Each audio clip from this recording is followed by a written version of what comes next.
This program features live coverage of an African safari and may include animal kills and carcasses. Viewer discretion is advised. Greetings, and Jambo everyone. Welcome to this afternoon show. We are in the Masai Mara here with a giraffe. My name is Tim, and welcome aboard to your very own Safari Live from the...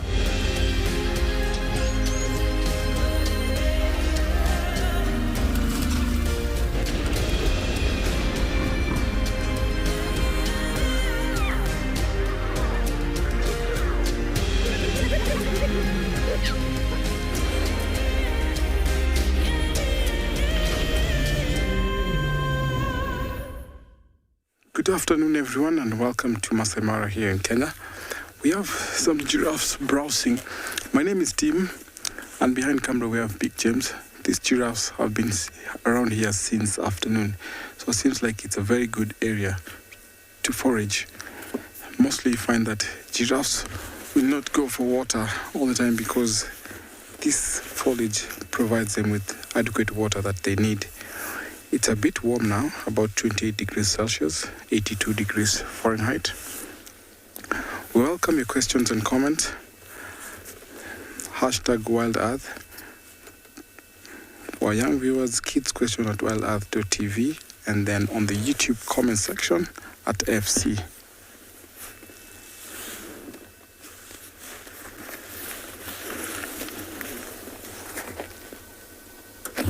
You can tell that is a bull giraffe by how he's looking and how straight they always are. They always stretch because of dominance. I can see some other bull giraffes here. So the dominant one always walks in a full stretch, as the other ones have to respect his presence. I can see a very dark one to the left from where she's walking. In the late afternoon, early morning, giraffes will always spend them time feeding. And because that is a good time, because it's quite a little bit cool. As you can see right now, they're feeding in the forest area where there's lots of shade. That's a very dark bull. And they say always when they age, they tend to be dark in color. I've seen that in the reticulated giraffe where when they age, the white pattern gets to be bright. Joe, thank you for your question. I'll put them to about 11 years. Look at how big he is, dark. You can tell by also looking at the back, because dominant giraffes will always fight for dominance. And as I look on his back, I can see some marks from the ossicons or the horns when they were fighting, so they always leave some marks. And because they land very big, heavy blows on the others, so they end up leaving some marks on each other's body. Giraffes always travels in groups. You find that young females, young males, and the older females always accompany themselves together, but old bulls will always be around walking to join this. Maybe once when they want to see if they're in estrus. I'm going to take you over to another live location.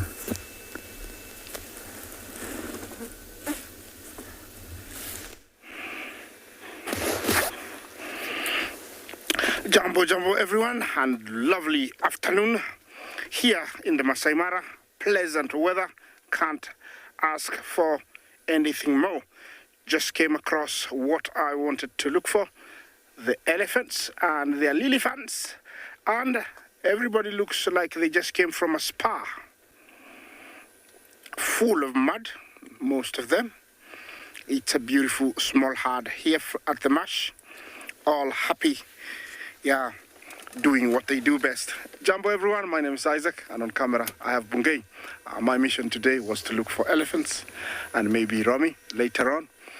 It's such a beautiful afternoon, and I've come across this beautiful herd here. that are very busy doing what they do best. One fact remains that elephant is still a very threatened animal.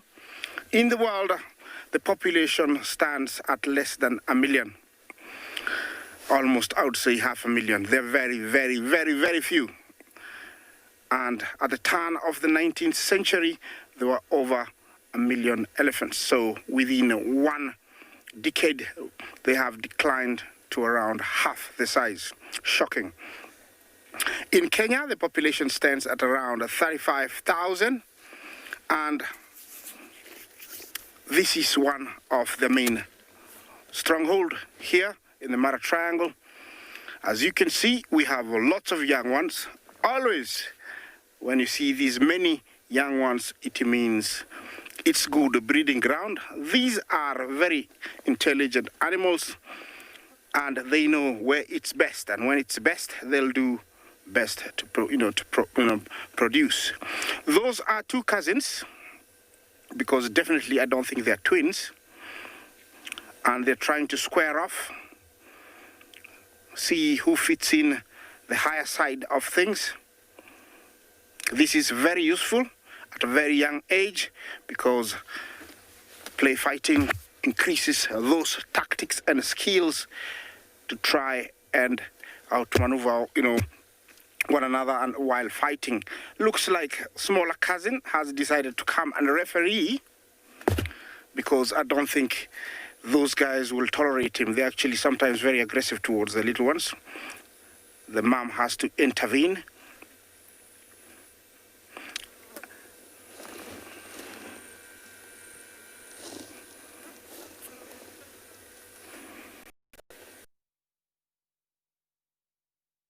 With a storm coming towards us, and they got issues there. I don't think it's there. I think it's here. Alrighty guys, yeah, sorry. The storm is messing with our equipment, but look at this beautiful setting. Storm brewing, or on its way towards us. We're already feeling a couple of drops, and lions in the foreground. It's just epic. If you didn't hear me earlier, my name is Moritz. Behind the camera, we've got David. And yeah, epic afternoon here in Tswalu Kalahari. Sorry guys, I'm just holding my cap, otherwise that's going to blow away. But we've got the 3 sub-adult female lions here that made a kill this morning. We didn't quite get to them before they made the kill, but afterwards we found them. So quite cool, having the lighting in the background, the storm coming towards us, and yeah, I think we're going to get wet pretty quickly, or pretty soon. But yeah, always exciting to be out here in the bush like this. Very happy to have been in this area while the storm is coming towards you. It's quite cool. I think hail. I see there's a couple of hail falling, guys. We're gonna have to move out of this area, unfortunately. Otherwise, we're gonna get a couple of eggs on the head. So, yeah, guys.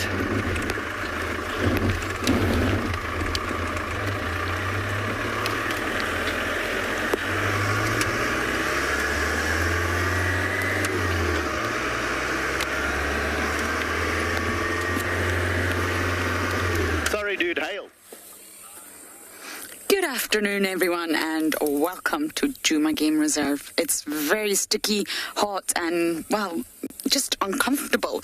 But we are enjoying looking at Mama Owl here, who has, she's got one chick. I can't actually see the chick, but it's there somewhere. My name is Lauren, and I do have Needles on camera. This is the same female that we have been following for an extremely long time. And I'm just thought if we maybe sit patiently enough, a little glimpse of that chick. Now,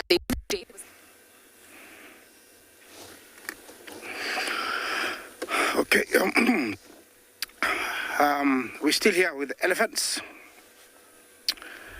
and it looks like they're comfortably heading towards the bushes. Our little cousins that were busy playing around have stopped, and looks like they have joined the rest of the herd. somewhere in there, or are they still fighting? Oh, yes, they're still squaring off over there.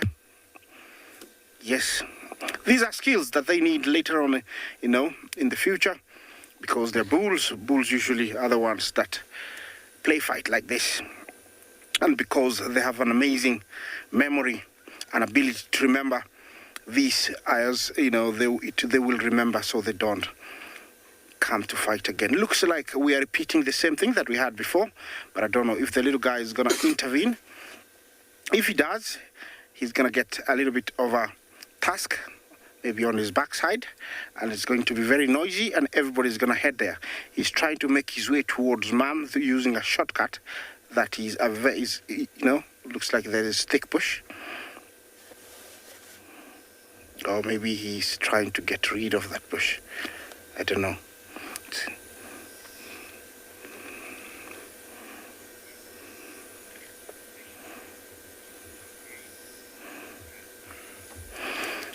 Captain Jumbo, is it special grass? No, it's not special. It's just very nutritious. It's a mixture of different grasses here. Very, very the thin, long ones. Those ones are spurobulous grasses. Look at, you know, that cousin trying to bully the little one. That's where the noise is going to come, and all the adults are going to come in. Also, we do have bristle grass there and the red oat grass. So it's a different type of grasses that we have here. Yeah, that's really, really cool to see them play like this.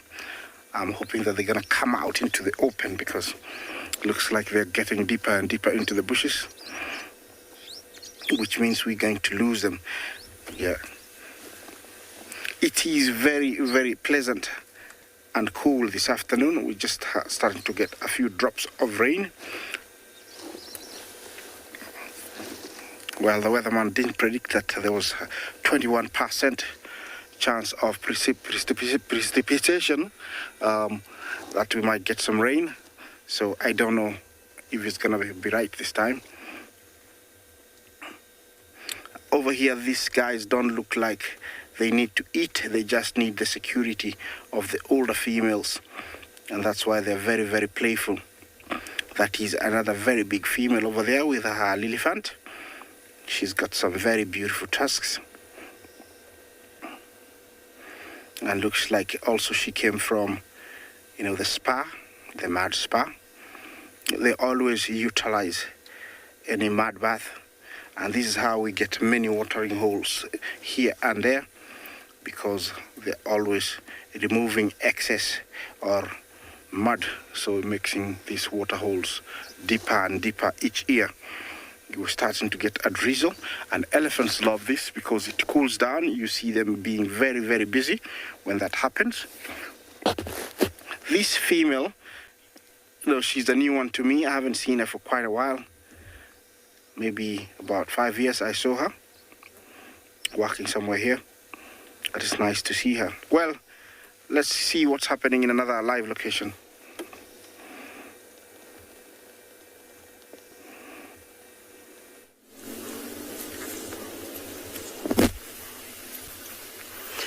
It seems like it's going to be an elephant day all around. And I suppose BK is on the vehicle with me. We found my absolute favorite herd. There's an elephant in there, and her name is Susan, but she's disappeared behind some bushes, so we'll catch up with her in just a minute. But I suppose I better tell you who I am. Hey. And me, said, is BK, and we're here at Pridens, which is part of Tswalu Game Reserve and the Greater Kruger. So what I'm going to do now is, seen as though most of the breeding herd have already moved on off, it's only natural that the boys will be tailing behind the girls. So I'm going to shoot on down the road and let's see if we can get a glimpse of them. So for those of you that don't know, Eco Training has got a great camp just in a drainage system that opens up onto a really big dam. The elephants for the last 2 hours have not stopped swimming. So even on a cooler day like today, they are very, very happy to play in the water. Looks like there's a young bull just up ahead and a few more. So we'll see if we can have a view of them. Oh, hang on. Maybe we'll even see some tussling. Who knows with these youngsters? Oh no, we've got more of the breeding herd. That's good. We're just going to stop here for now. You can see this young elephant over there is a little bit on the not so happy side. Everyone else is very, very happy. But I don't think that we've just got one herd. Yes, typical teenage bull behavior. He better be careful because there's a big cow here and she'll give him a hiding.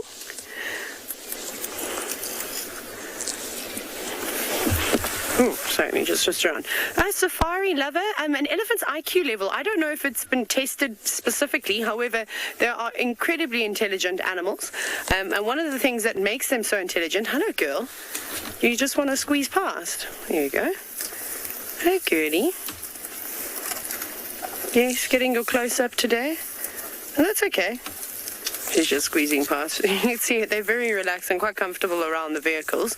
Some elephants more than others. There's plenty of space that she could have walked around. Sorry, I'll just jump back to my initial question now. I think we can maybe watch these Ellies just in front.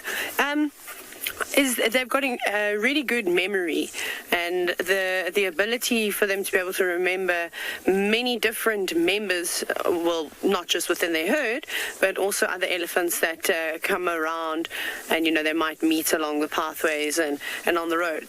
Hey, you. Sorry, that young elephant bull, very cheeky, but quite normal at that adolescent age. But in terms of intelligence, they rank exceptionally high up. Hyenas are also very, very intelligent creatures. So are things like mongoose species. But I think with elephants, if I'm not mistaken, they have got the best sense of smell of all the animals. So not only are they highly intelligent in terms of their social dynamics, which I think is quite amazing. They've got obviously varying senses, but their sense of smell is just on a whole nother level. And I know a lot of you have been reading the things that we sort of post out on social media. I do apologize if I get distracted. There's just another cow coming through. There's an old elephant. Hi, girl. Can I go back for you? Okay. Let me go back. So she's got a pathway that she wants to walk on. Look at that. That's where she wanted to go. And in all her years of being on this planet, she deserves to have the right of way.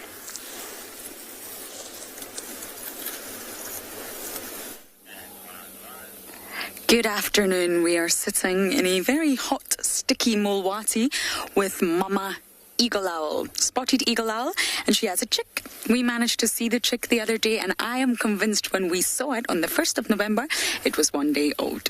My name is Lauren, and I do have Niels on camera today, and we've been very patient. We're going to sit here and see if we can get a glimpse of the chick, but she seems to have it very much nestled. Oh, there it is, Niels. It's out. Hello, little one. You heard me, didn't you? The eyes will not open until day 7, and I've been doing a lot of research on the development of spotted eagle owls. I'm going to share some images with you tomorrow, and I'm sure we found it at 1 day old. So we're going to take the hatching date as the 1st of November. What a cute little bear. Very, very altricial, born very weak, underdeveloped, can't open its eyes, can't really move. Looks a little bit alien, not really anything like Mom. Patience pays off out here. Sometimes you've got to sit and just bear with the humidity, and you'll get what you're looking for. And if this chick is anything like the previous one last year called Sebwig, then it's going to become very habituated to the vehicles, which is a good thing. We'll be able to spend time with it without scaring it, without causing it to sort of flee in fear or heart rate to rise. And we'll be able to watch it growing up.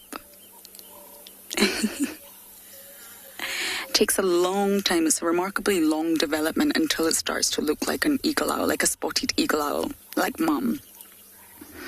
The ear tufts are one of the sort of last things to develop as well. So I'm sure this is only about 4 days old, and looking at the eyes, we'll be able to tell they're still closed.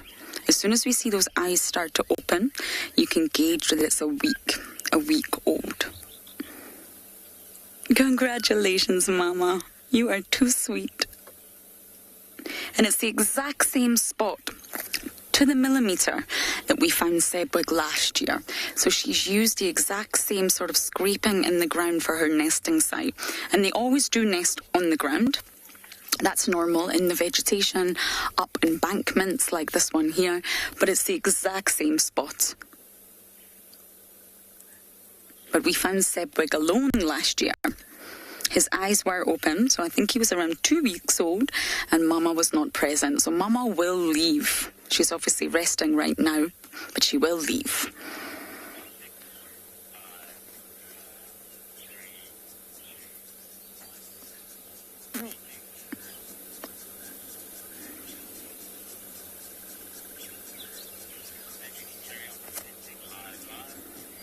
This is just the sweetest moment. I'm so glad it popped his little head out. Mama has to defecate, she has to hunt, she has to eat, so she will leave.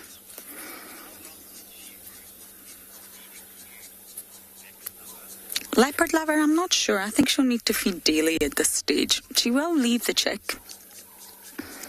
But obviously, as we all know, owls are nocturnal. So when we do see them during the day, they are just roosting. They are just resting. Normally, they're just sort of blending away into the vegetation, and it's very normal just to see her. I think she'll be leaving at night time. Maybe not in the first 2 or 3 days, but I think starting from now, she will leave. She needs to feed, and she won't defecate on the nest.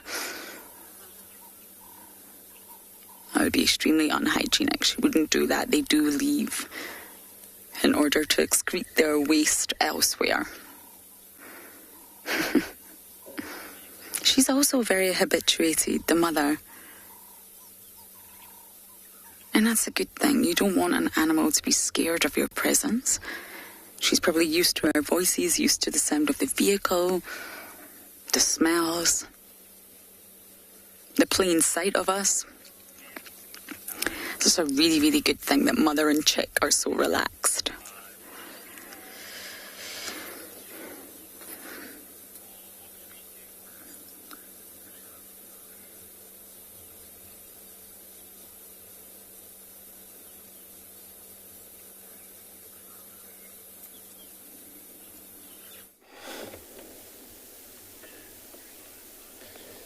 Good afternoon, everybody. Welcome to Joma Private Game Reserve, to your own live safari from African wilderness this afternoon.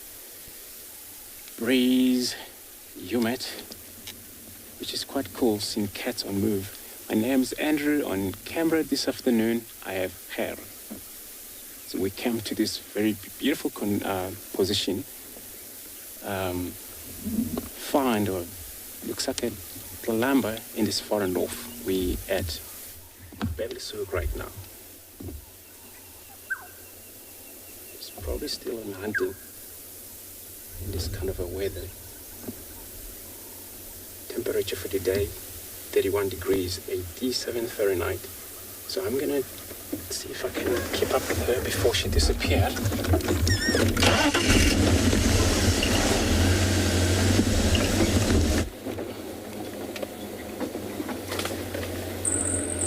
So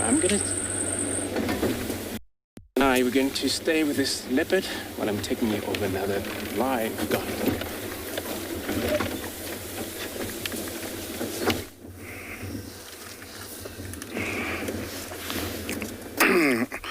Well, good luck, Andrew, with your leopard. I'm here with more elephants. This is another herd that just came out of the forest. And they have quite a good number of about 3-4-year-old ones. They don't have the really young ones in this herd. And looks like they have come and stopped at this area with plenty of wiregrass, and they are enjoying it.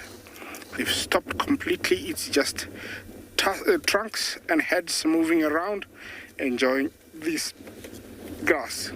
This grass, actually, it's very hardy, very very few nutrients at all, but they love it.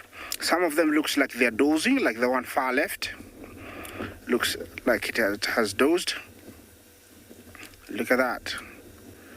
They sometimes take a power nap. Like that one there, you can see how still it is.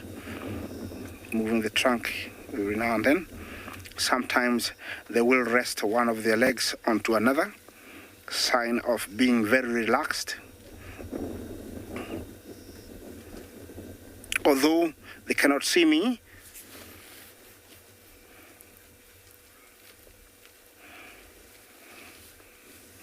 I don't know if you mean age or length. A record length that was recorded was around 11 feet. That was, yes, it was 11 feet. That was very, very long. I assume that must have been in the 40s, in the 50s, when the real genes of massive elephants, roamed these Great Plains. Here, I would say a good size right now would be around 6 feet. Is, the ones we'd see. They are very few and hard to come across, but they're still there. Also, those tusks weighed over 50 kilograms. That's 100 pounds for each of those ones, the record ones I just talked about. They were very, very, very heavy, and they were collected by those people who collect things like this. Well, looks like their plan is to stick here and come towards me, and I'm really loving this. I'll repeat and tell you about who leads the herd. It's a matriarch. She's the mastermind. She carries all data of places, good and bad, that they visited with their grandmother or their mother.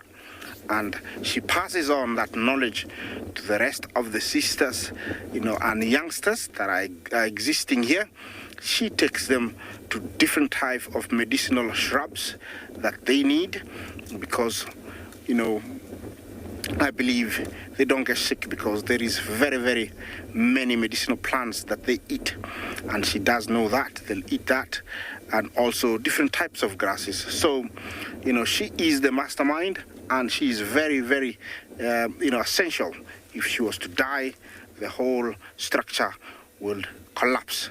I'll stay here for a little bit longer. Let's take you to another live location.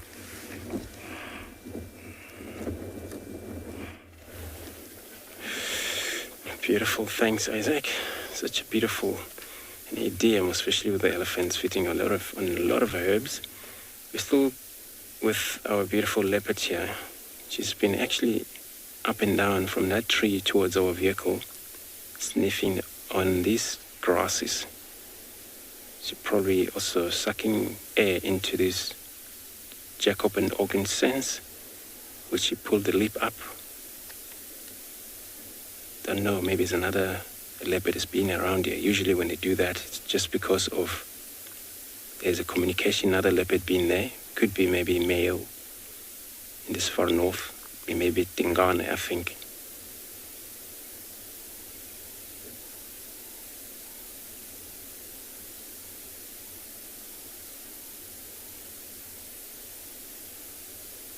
She's gonna run.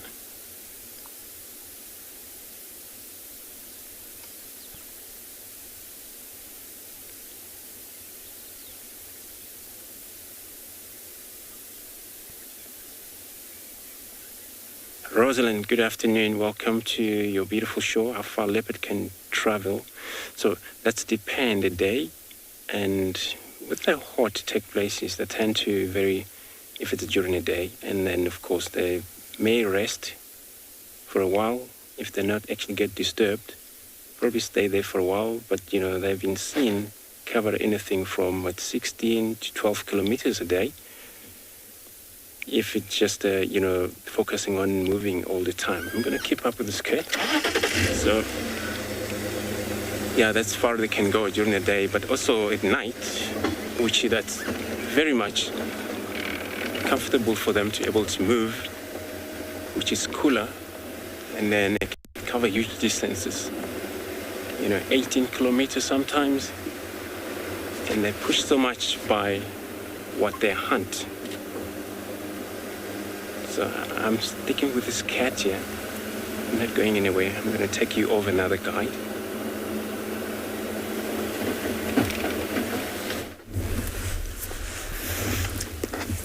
Leopards, I always say, are my favorites, and we'll spend the entire day with the leopard. So back here in the Mara, we've come to the Mara River to find our hippos, but it seems like the water level's going down.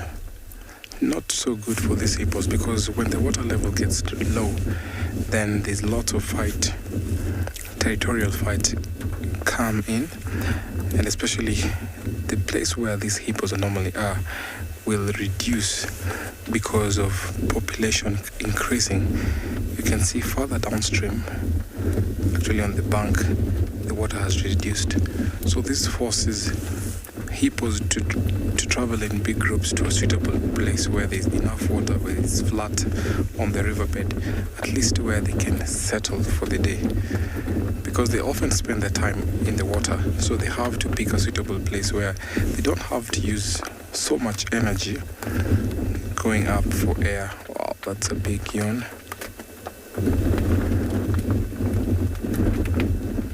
So sometimes these suitable places are where they can at least bend or rest on their knees just to raise their heads for air. Oh, there's a little fight going on. These are the fights I'm talking about. So when the water levels get low, hippos will always be fighting, because younger bull walk into these pots and the dominant will always don't like them around. So this is a behavior that we always witness during the dry season, when the water level gets low, when the ponds get drier. There's always a challenge coming in.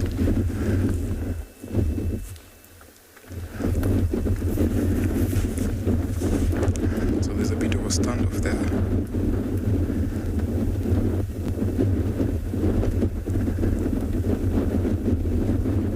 You can tell someone is not happy there.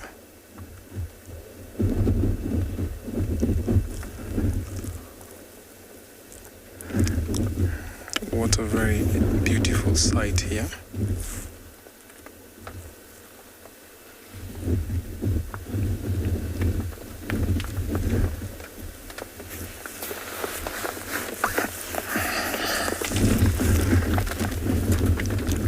It's beginning to rain, and I hope it will rain upstream, because when the water level increases, then these hippos disperse into favorable positions in the river.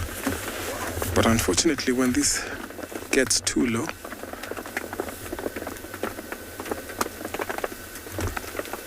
Warren, thank you for your question. The river crossing are over. Now that we don't have any wildebeest around, we only have a few zebras, but they've all walked out from the river, headed towards the Lolo escarpment and into Tanzania. So we can't witness any river crossing here, but down further south in Tanzania, they'll also be crossing the Mara River. So people that are in the Serengeti region will be able to witness the wildebeest and zebras crossing the Mara, heading back south.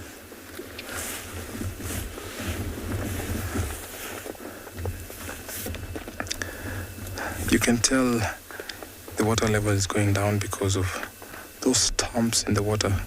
Normally when the water levels are high, we actually never see that. I hope it's the beginning of our short rains, because it's normally around November, December. That is our short rain. And then the long rains are in end of February through to May. And sometimes this river fills up with water and makes sometimes these hippos to walk out of the river to suitable places.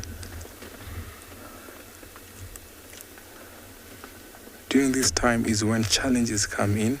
So younger bull walking into the big pods to challenge the big bulls.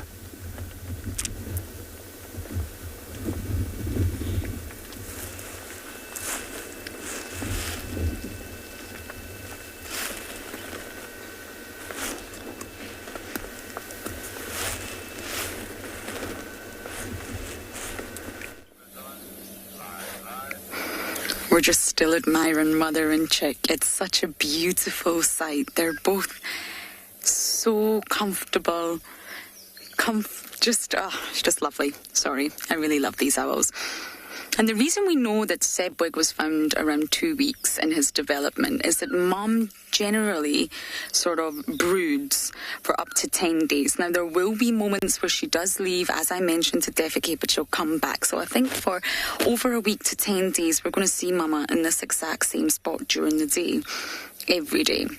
And then things will start to change. And then after 10 days, she sort of decreases her amount of time spent with the chick. And she will go and help the male with hunting. At the minute, the male, the father, is doing most of the hunting and coming back to feed mom. But she will leave for very, very small moments of time. But I don't think we'll catch it during the day. I think this will happen at night time. And by the 2-week mark, by sort of 14 days, the feathers in this little chick will start to change, and proper structured feathers will start to emerge rather than this grey down that we can see at the moment. And then by sort of 21 days, week 3, the little chick will start to swallow prey whole.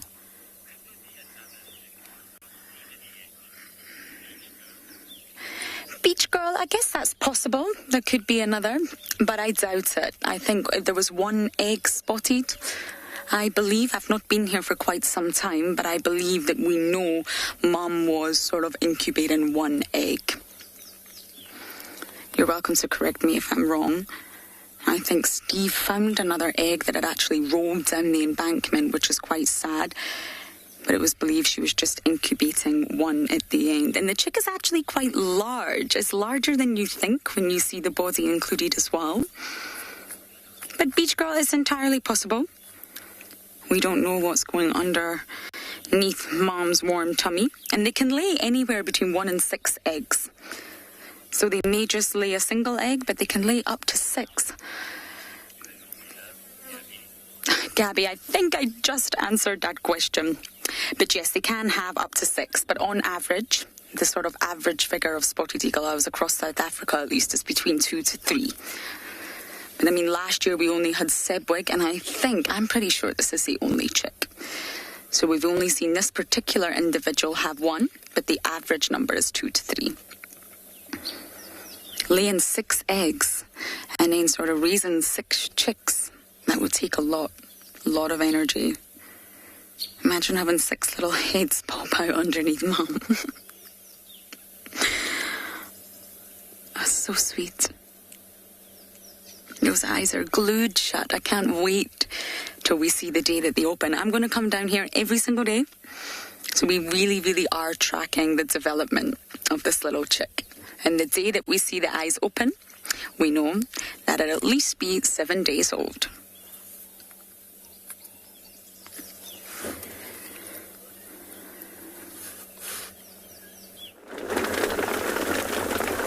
Welcome back to the Mala. We've not left the spot yet, but just as we are watching the hippos, we saw something unusual. That crocodile is out of it. It just finished swallowing something, and I suspect it was an impala. We only could see the leg and some of the intestines. Very, very big crocodile. So this is a Nile crocodile. Now that the Great Migration is off, wow, look at how big this guy is. He's trying to swallow now. He might decide to go back to the river because it's raining. So when the migration is off, we don't happen to see lots of crossing on this river. So what happens with this crocodile? They lower the body metabolism such that they can take long without feeding. And it's reckoned a crocodile can even go for over a year without feeding. So sometimes, because we have lots of fish, thanks to the hippos who defecate in the water, so that dung is consumed by the catfish. And these crocodiles in this river get an advantage of the catfish. Look at how big this guy is.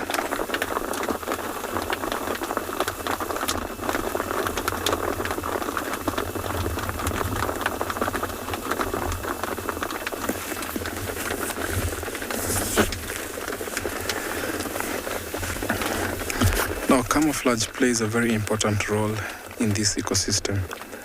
We came here, we were watching the hippos them fighting off each other. And I talked about the hippos. Little did I know that crocodile was there. So that is the rule of camouflage.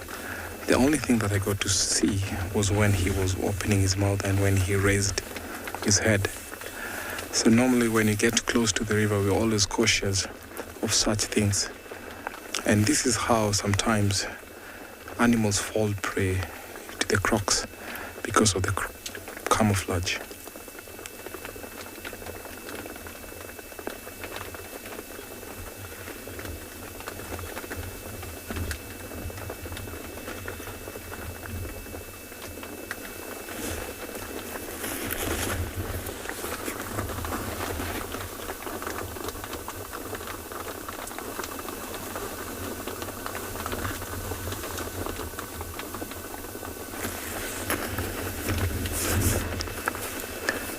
He's a super big boy.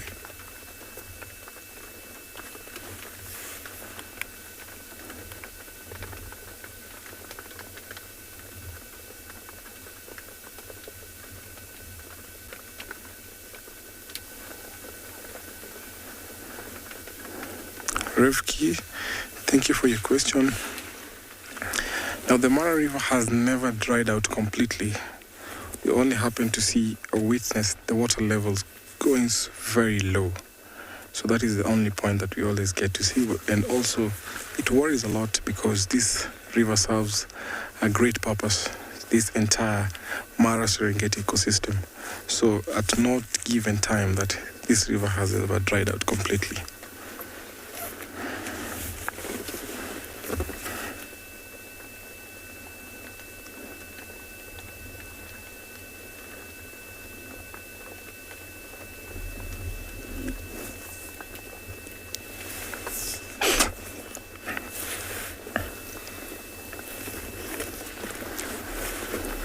So who knows when his next meal will be? Some can even come to feed during the migration and then wait until the next season, because sometimes animals don't come to drink at those specific points. They always look for favorable position where crocodiles cannot swim easily, especially on rocky areas where the water is so torrent. That is where most of them come to drink. So we find that to find a meal, they have to swim either upstream or downstream. So leaving those places bare and no crocodiles at all. So that's when animals will come and drink. And because we have swamps and puddles that have water, so most of the time you find animals going to drink on those puddles and in the marsh.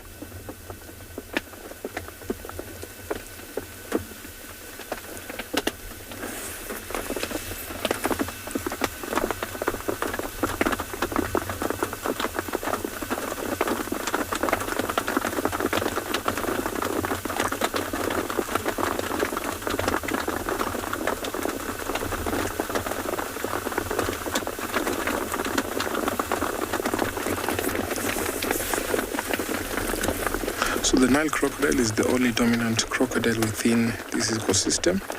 But when you go to other places like Uganda, we have dwarf crocodile and we have the slender-snouted crocodile. So this is always found within Kenya and Serengeti.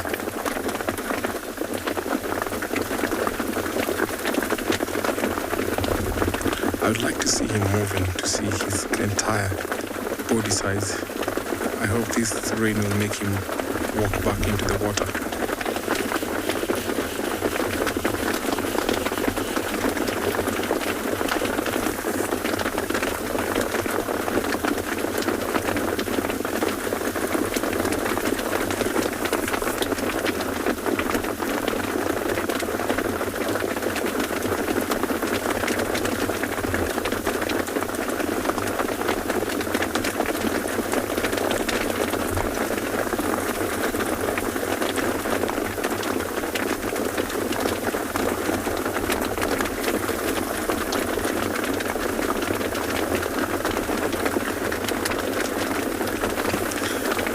Most animals prefer when it rains because it actually dusts them off.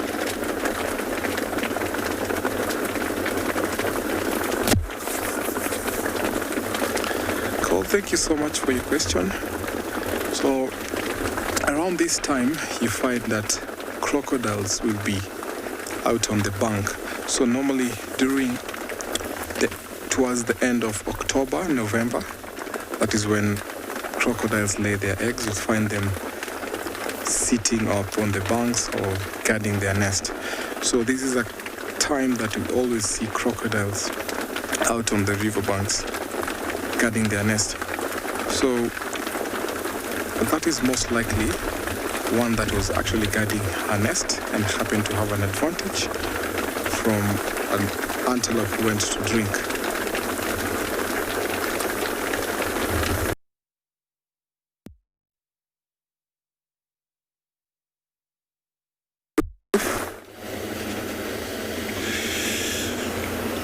Sorry, Mara. We also have lost our beautiful Kalamba. She's still on the move in one of the thickets, so I have to make space for the other vehicle. But I'm going to set the boundary in case there's a chance for us to return back in there. For now, I'm going to just drive just along the boundary here. There's a lot of tracks elephants group, which is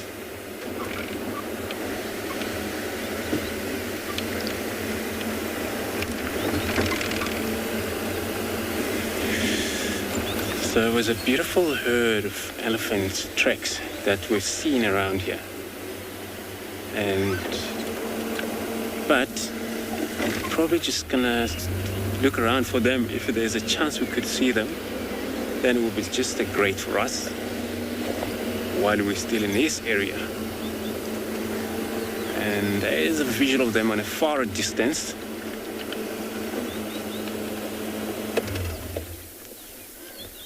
Just gonna stick around here.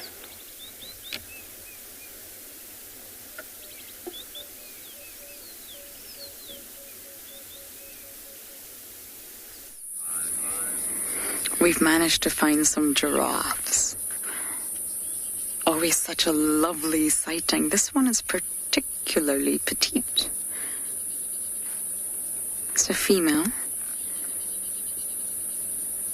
But it's actually very, very small in size. I know it's hard to gauge from here, but when you see them sort of next to a male, the females are remarkably smaller. Oh, wait, is that bald ossicones? Is this a young boy? Hold on, I'm going to get my binoculars out. I can't see any genitalia from here, but the ossicones look very bald on top. I think I'm going to take back my words and say this is a young boy, but we will look, of course, we'll get a better look. There's lots of giraffe calves around at the minute, which is such a lovely thing to see.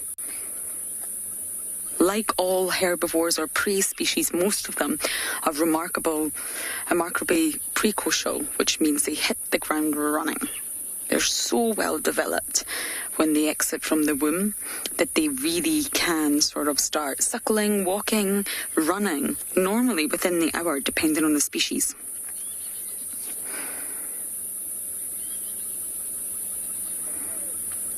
Yeah, those ossicones are definitely bald on top. Oh, we've got another one coming to join.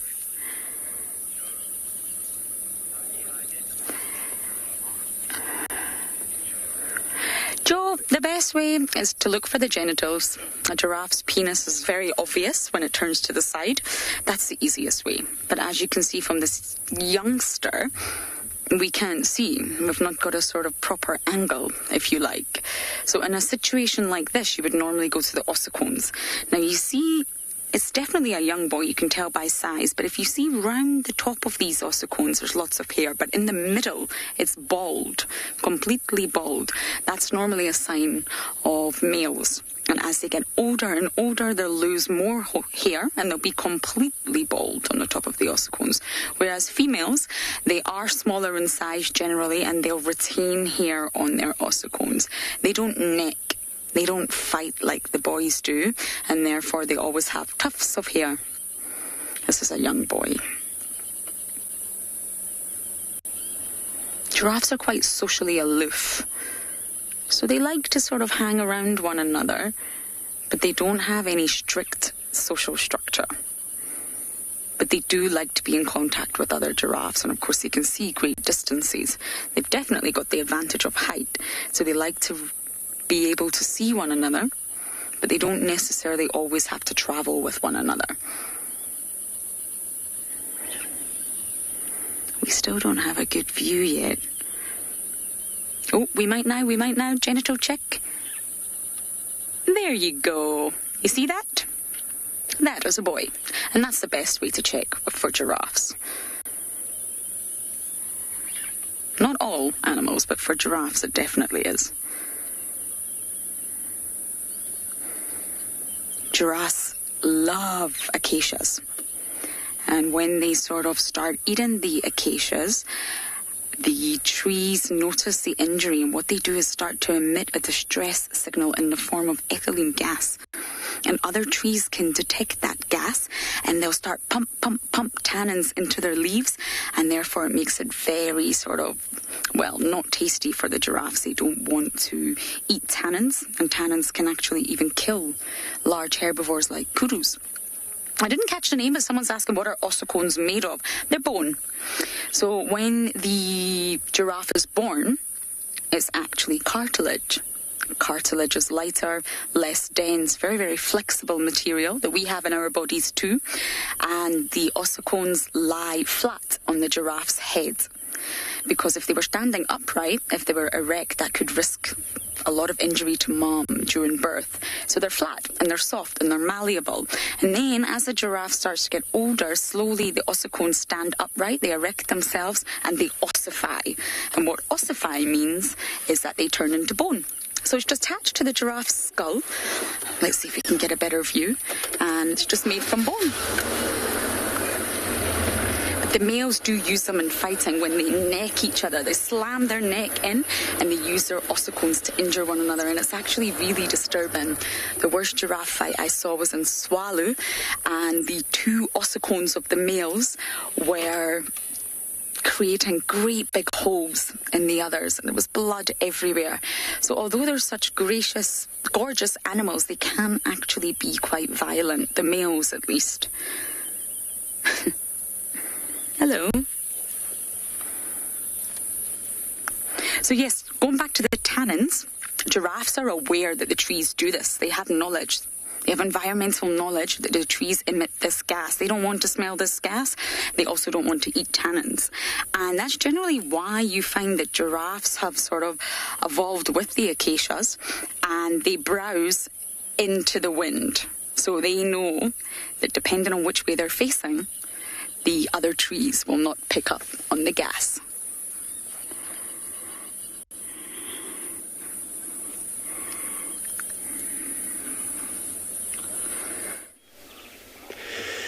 Great, thanks, Lauren. So, as we're talking about seeing a lot of elephants' tracks around in this area, we managed to find them. It looks like they're already wet. Probably come from one of the pens around here. We just missed that swimming. But anyway, we got there now. They're moving slightly south. Probably end up in Juma area from this position.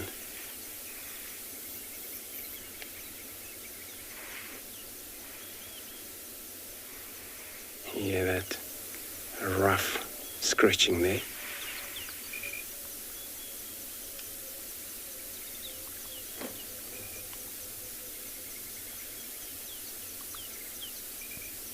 It's so cool in a herd. Yeah, we're looking at a whole lot of them. Looks like an almost fully grown animal. Such a beautiful group. Might leading into probably one of another waterhole in front of them, which is a Tamboti Dam.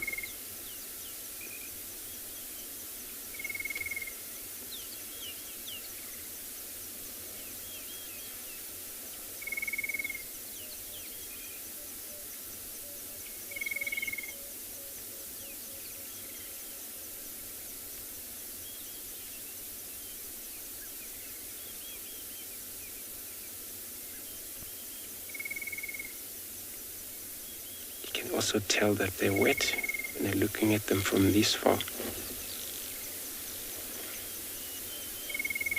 Good afternoon, mobile station.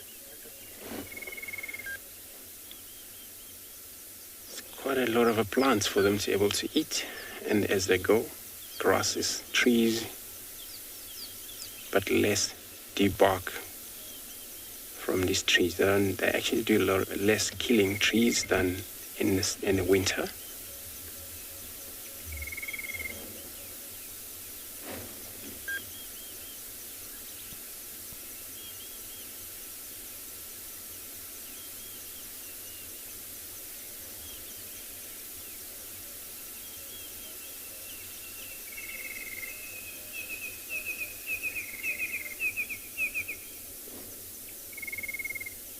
But when they do that pushing trees, or we call it the killing trees, but a lot of time it helps the other species, small species, that grasses take place into that falling trees, allows the other small animals to feed.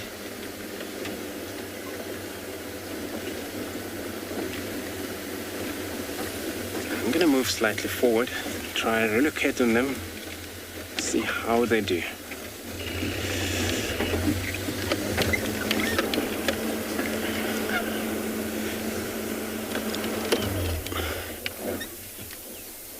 So we're going to be sticking around with this elephant, see how they do for us.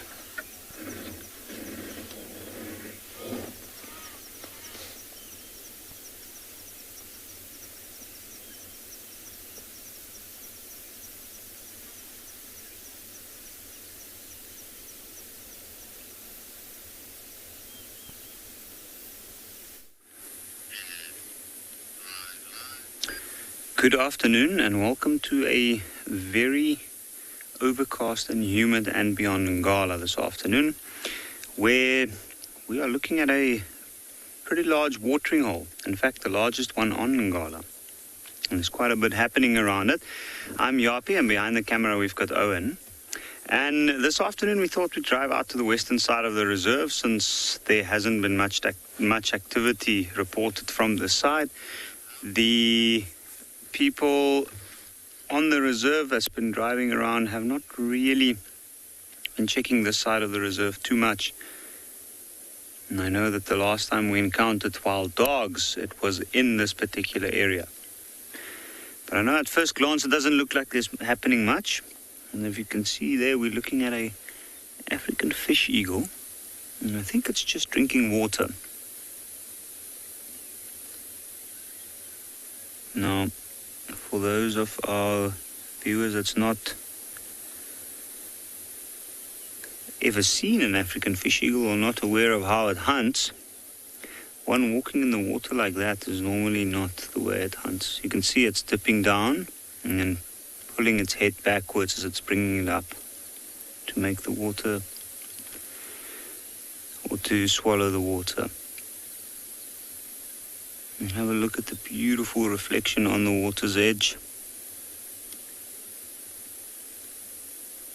And you can see at the same time it's also scanning around, checking for anything. Maybe it is looking for ripples on the water, like one in front of it, which might be fish. Now, this watering hole was completely dried at the end of the dry season last year. And some of the fish did not survive that, but certainly the catfish did. Now, there's normally a mate for that one. And another species we have that we have two in this area is the crocodile. And you can see this one is out right on the bank. It doesn't look like it's going to move anywhere soon. Now, this is actually quite a nice view of the Nile crocodile.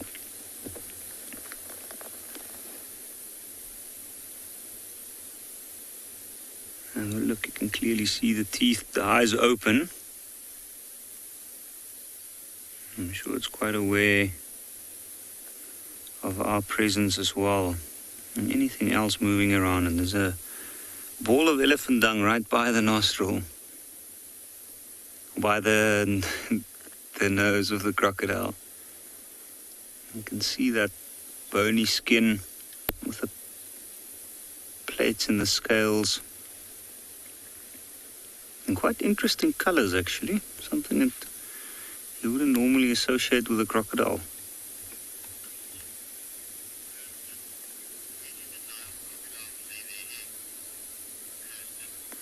Kirsten, where do the Nile crocodiles lay their eggs? Normally they'll leave the water.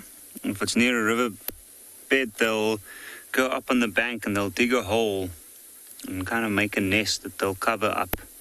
And then the female will stay around that area.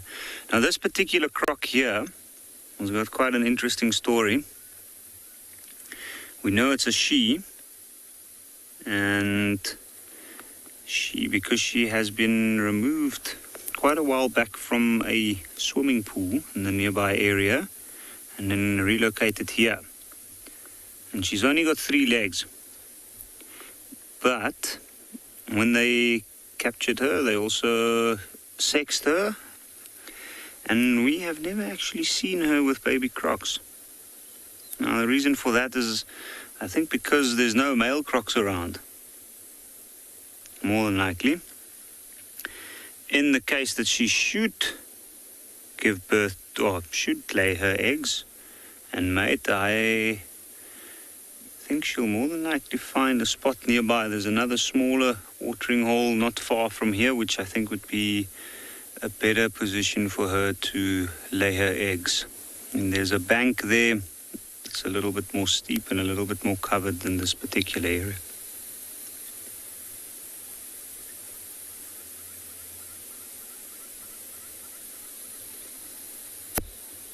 And it is quite a tranquil scene. You can see there's some hippos as well. It looks like only 2.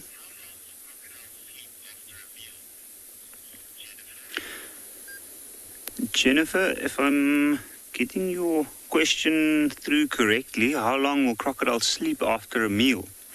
Now, it's quite an interesting answer. Well, I don't really know how to answer it, but crocs, technically, I think they don't really sleep off the meal. Like, they take a while to digest, and like any reptile with a very, very slow metabolism, they rely on heat from an external source like the sun to warm themselves up, which will also aid their metabolism. And a croc as large as this one will go without meals for a very, very long time, and they often take a very long time to digest it as well, and that would depend on the meal. But during a very hot day, we'll find that the crocs might get out in the mornings once it starts heating up, lay on the bank, and then warm up. When it becomes too hot, they'll move back into the water.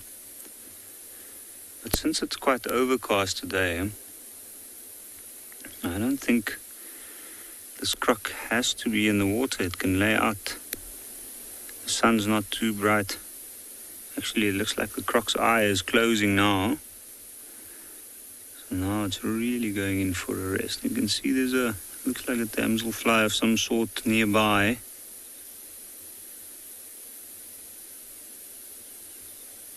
And she's just opened her eye again.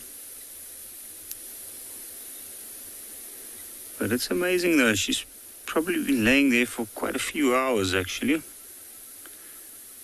It's a nice little spot right in the corner of the watering hole, and from there she can easily slip in.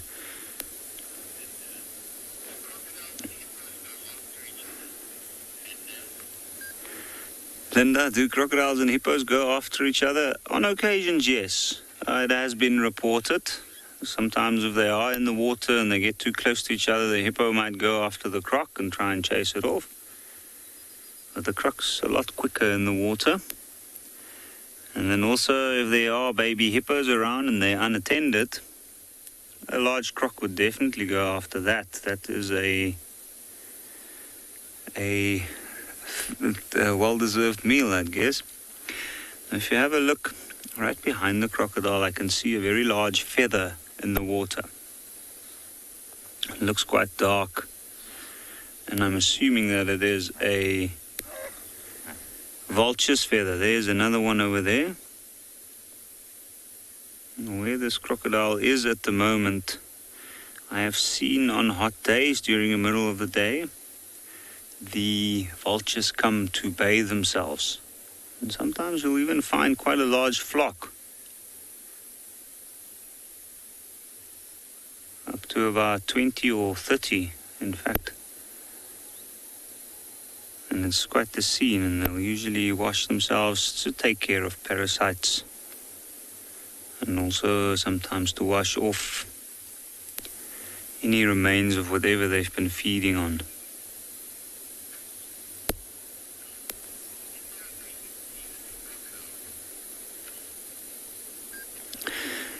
Bill, is there a breeding season for crocodiles? Well, there is and there isn't. It depends also on the area and the availability of mates. But they tend to,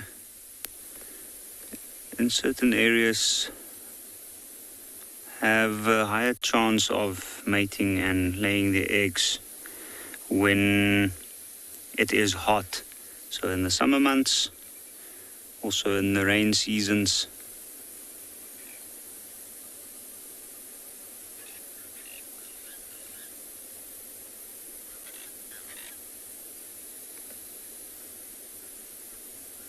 No, it's dead quiet on the water. I can see there's a lot of birds around.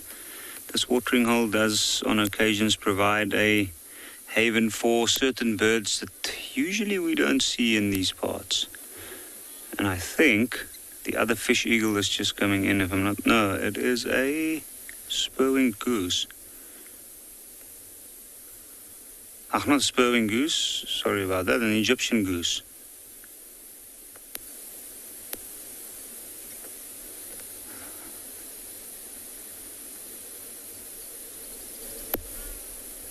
And I can see another crocodile just off to the right in the water. You can see the top of the head and the nostrils poking out, coming up for a breath of air and just having a look at what's happening. Now, I've watched on occasions these Egyptian geese will go at the crocodiles and they'll make a lot of noise and stay close to them, especially when they're out on the bank.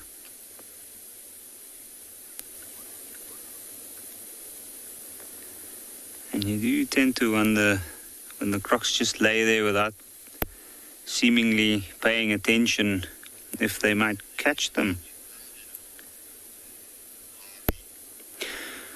Harvey, are crocodiles a danger to all animals? That is also tricky to give a clear answer to. I guess all animals at a certain age and size, probably yes. But a large elephant or a rhino or a hippo or even the larger cats, I guess it's not really a danger to. But then again, you also hear incredible stories about really, really large crocodiles in different parts of Africa and all over the world, though, that do pose a danger to creatures that you might never expect to be on the menu normally. And I guess it is the ultimate opportunist. It's probably one of the few creatures that does actually have time on its size. It's been relatively unchanged for a very long time. And it's kind of found its perfect form for its niche. So I guess it's mastered the ability to accurately judge what would be an opportunity. So any small baby animal or any animal that is of the right size for it to take, it will take given the chance. I do also know of a story, in fact there's some photos taken of somewhere, I can't remember exactly where in Africa, but I believe it was along the Zambezi River where a black rhino was seen, where it slipped off the bank, a very steep bank, and it slipped into a deep pool. Now, I'm not sure what the size of the rhino was, but a large croc came over, and eventually when the rhino was weakened by its struggle, the croc drowned the rhino by pushing it under the water with its weight.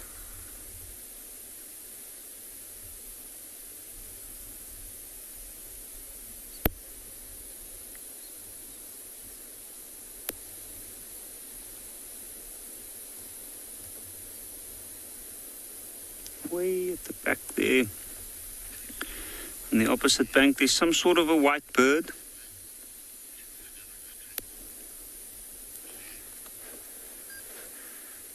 Claire, how far would a crocodile walk to get to another watering hole? In this particular section of Ngala, it doesn't have to walk too far. It's maybe about 300 meters to the nearest watering hole. But they have been known to travel distances, quite a far distance to nearby watering holes or nearby pools. And in that case, they'll more than likely do it within sections. So they'll do it on days that the weather will permit, more than likely a day like today, or, as in most cases, during the night. And then they'll travel from one pool over to something smaller, like a little haven where there's a bit of moisture. We might spend a day and then continue further than that. And we often find that happens in the dry season. I've found crocodile tracks at very, very odd areas quite far away from any large body of water before. So they certainly do get around. But they can't travel a very large distance in one go. Exactly what that distance is, I am not sure. I think it varies according to a lot of factors. Now you can see the other croc right below the goose. And at the moment, those are the only two crocs that I've known about, or that I know about in this watering hole. They do vary, the numbers. On occasions we have one or two other ones.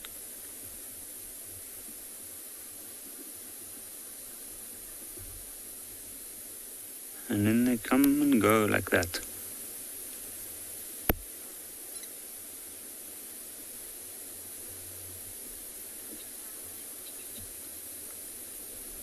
And there we can see. Got his back out. Oh, there's a baby hippo there. That is pretty incredible. That is a tiny baby hippo. Let's have a look. I think that must be the mother if it's that close to it.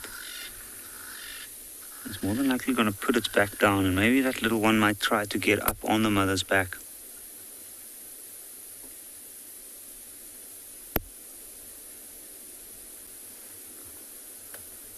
It's a bit of a yawn as well. Now that's quite a pleasant surprise. I haven't noticed such a small baby hippo in this particular watering hole before.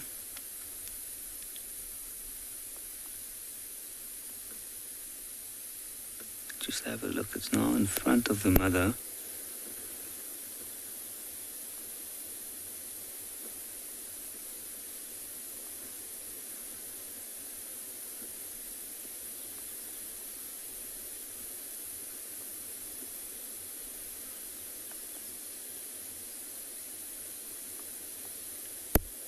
I can see she was blowing some bubbles there into the water. The little one's just showing itself briefly at the back. It might be struggling a little bit because it's too deep for it to stand. You can see it looks like it's bouncing up and down from the bottom of the watering hole.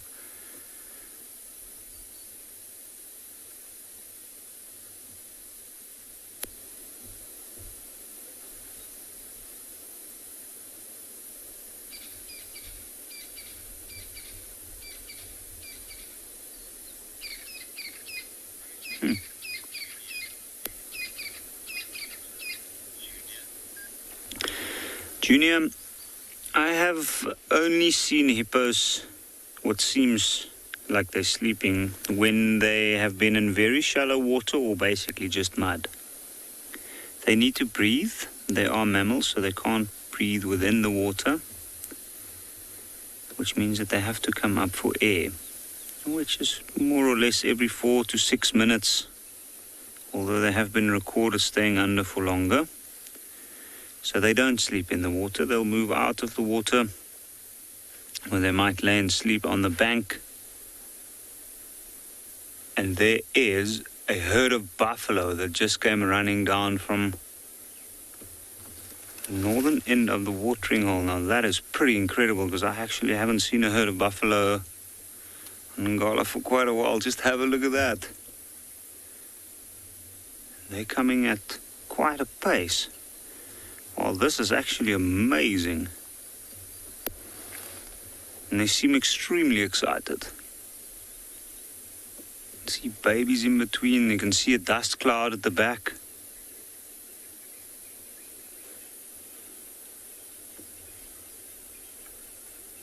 I think they probably have quite a bit of energy because of this. Because of this this weather. You can see there's some of the bulls there at the back tussling with each other.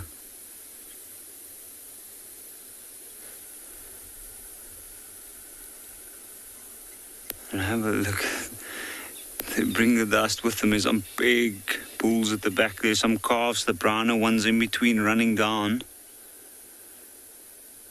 And I think they must have been quite far from the water. Maybe they were.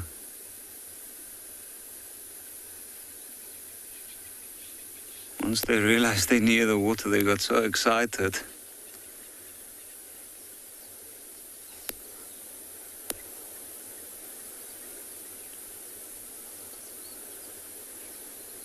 The other animals in the area seems stunned by the sudden arrival of this herd. Normally, it's a slow move down. Unless there's something that spooked them, I wouldn't know that, but they don't seem too concerned with what's happening behind them, and they're still coming at this stage.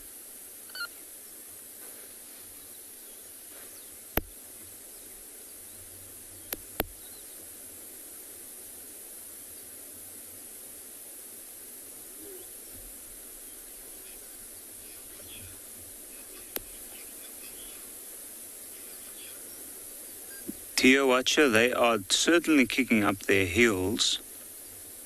You can see those ones at the back. You can actually, I don't know if we'll be able to hear, but you can literally feel the vibrations as they come running down. You can hear their hooves and the noises it makes.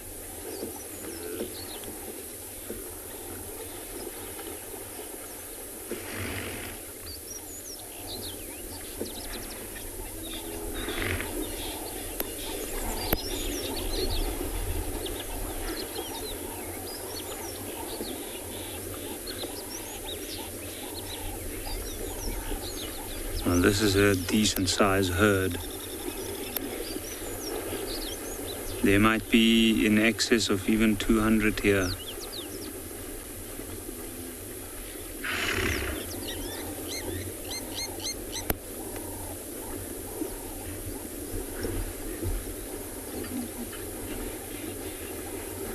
You can see it.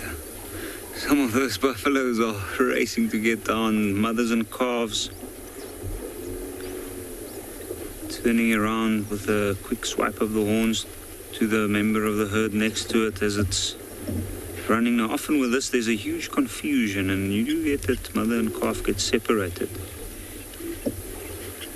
which could potentially be a problem.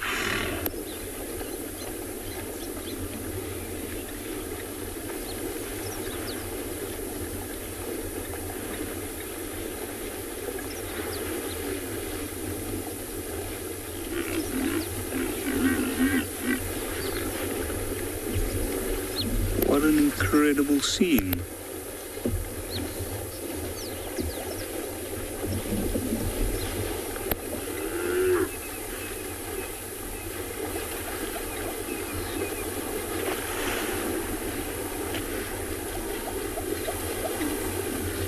And you can see some of them are so excited. They're walking deep into the water and taking mouths full of it.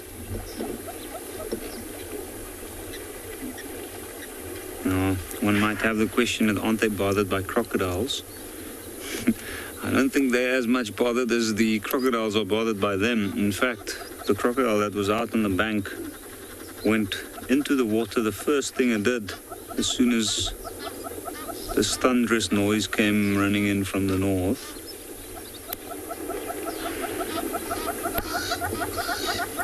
I have seen crocs circling around on the edges of the herd, and I don't think it's very rare for a crocodile to take something as big as a buffalo. And certainly none of these crocs here are large enough. But there are some tiny baby buffaloes in between. Like the little one running there. You can see females and older ones playing around.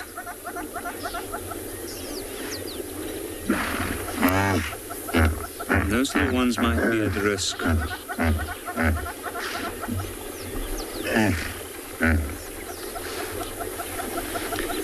Kathy, at this stage I can hear the hippos grunting, and they might be a little bit alert, maybe more surprised by the arrival of this buffalo, and especially how suddenly it happened. But at this stage they're quite far off on the opposite edge of the watering hole, and I personally don't think that they are in any danger from those buffalo. The buffalo aren't becoming deeper than they are. I can see the crocodile over there. You can see it slowly wandering over to that side. And I'm sure it's scanning that herd very, very carefully. I think there is more of a danger for tiny baby buffaloes in a situation like this of actually getting trampled, or maybe even drowning. But what is incredible is that these buffaloes are still coming. There's still more coming from the north.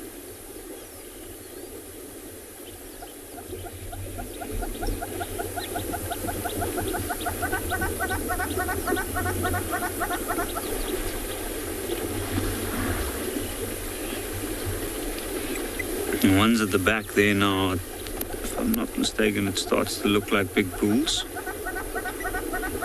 Now, there are still some young ones in between as well. Normally, the bigger bulls, just look at that little jolly calf. I think the young ones are enjoying it more than the adults, but there are some young males also going.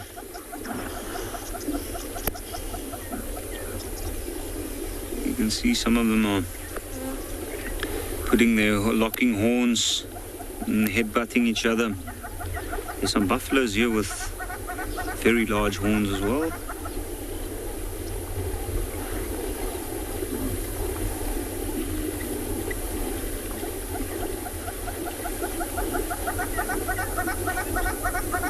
In fact, this is probably the most excited I've ever seen such a large herd of buffalo approaching a watering hole.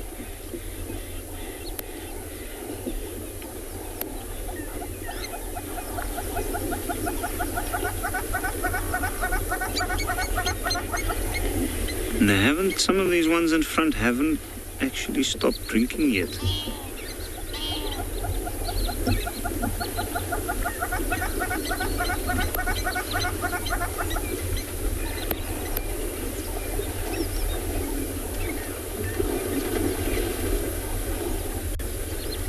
You can hear some of them pushing each other around in the water. They're probably vying for a space at the water's edge to drink, which sometimes does become a little bit of a competition. Maybe that's why that egret is there.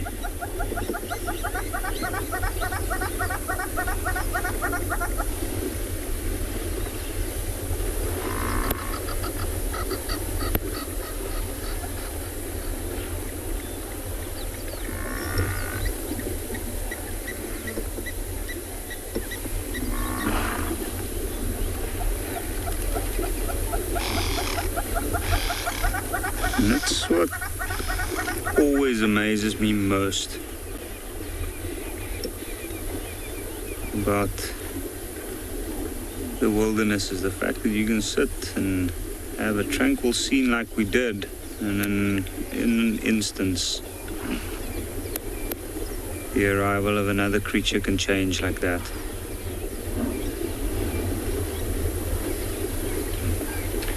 Marianne, that is amazing. I agree. I agree, it is absolutely amazing.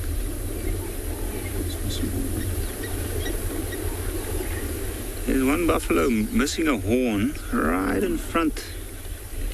One on the right drinking. It looks like a young buffalo, a young bull buffalo, and it's already missing a horn. So it's probably already had to face some of the harsh realities that it might encounter later on. You can see a big bull right next to him, and it's interesting to see the contrast. Some things to spook them. I don't see any sign of a crocodile nearby, and it might just have been a bull that was showing a little bit of aggression towards another.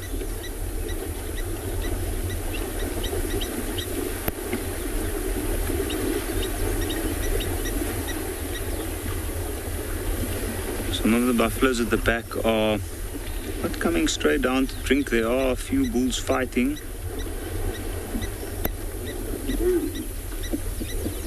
And in this case, some of these bulls will start to establish some sort of a hierarchy. Origami, a large herd like this does have a home range. They are not territorial. So they move over a wide area, or very, very large area. In the case of this herd, they're going to need a lot of food. Some of these bulls will actually leave the herd during the drier season and split off and go look for their own food, where the herd will move over different areas with good food, and then they'll move on and spread out. And if there's no food or water in an area, they'll move out of that area completely for the time being to get to an area where there is.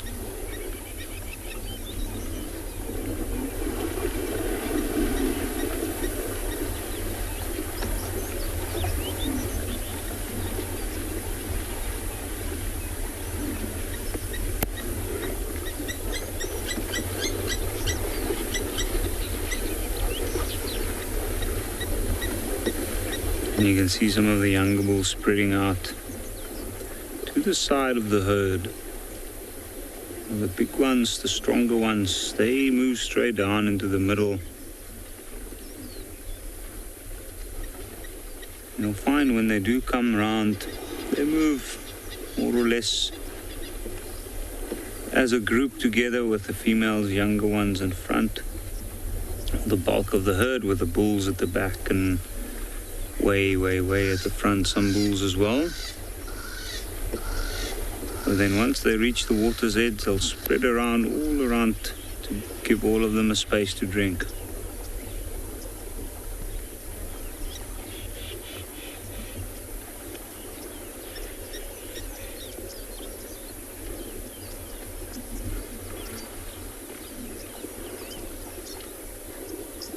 I can see there's one bull in particular right in front of the herd that's gone to go lay down in the water.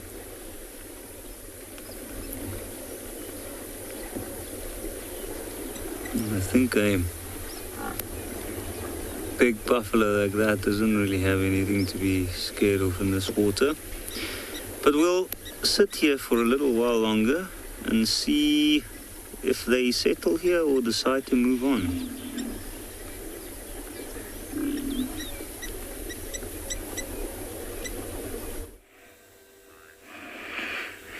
Well, it's always a beautiful sight to see big animals like buffalo very excited to see fresh water. It's a beautiful sight. I have a lone elephant here asking me why, and I'm wondering why. I think he's just decided to have solitude. She decided to have solitude.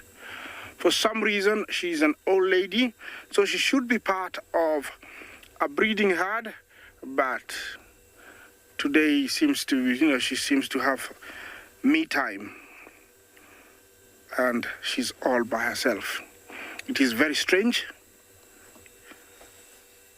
It's very rare to come across a huge female like this, all by herself, but a lot of things are going through my mind.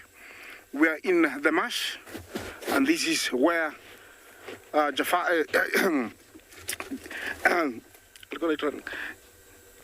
old Jasiri, got injured, and she hangs around this area. He hangs around this area, and this could be the mom, and she's come all by herself looking for him, because it's very unusual. The next elephant close to her is quite a long ways up, and within her there's nobody else. That is the closest elephant you see, way up there. She's all by herself, and I would say she's over 50, so it means she must be part of a breeding herd.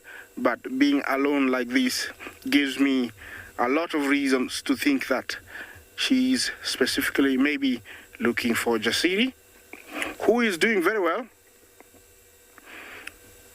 and he's around the marsh somewhere. She's a very clever one. She's using the truck. I don't know how far she's gonna use it to, and then maybe leave the truck.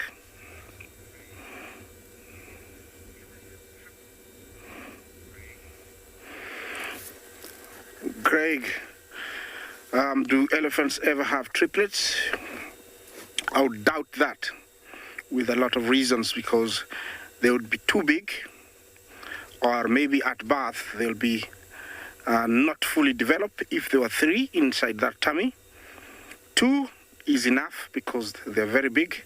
3, they would be, I think, either undeveloped and not fully developed. So I don't think, they can have 3. They can have twins, and it has only been recently recorded where they've had 2, and there is one female right now with 2 in a park called Amboseli in the south of Kenya, just below Kilimanjaro. She's the only one with 2. So 3, no. Craig, I'm going to move on, see what else is up here, but I can see a hippo, which is not very far, and also there is some rain coming. I'm going to follow this female because it looks like she's on a mission, and she's going really slowly. Maybe Jasiri has sent a call, a raw lumber, and so she's heading towards where Jasiri is, find out what's happening or what he needs, because this is the area. Yeah, there is a hippo here who's out of water. The marsh is a nice place to be because there's never a dull moment. He's over here, and he's very busy eating his favorite food, grass.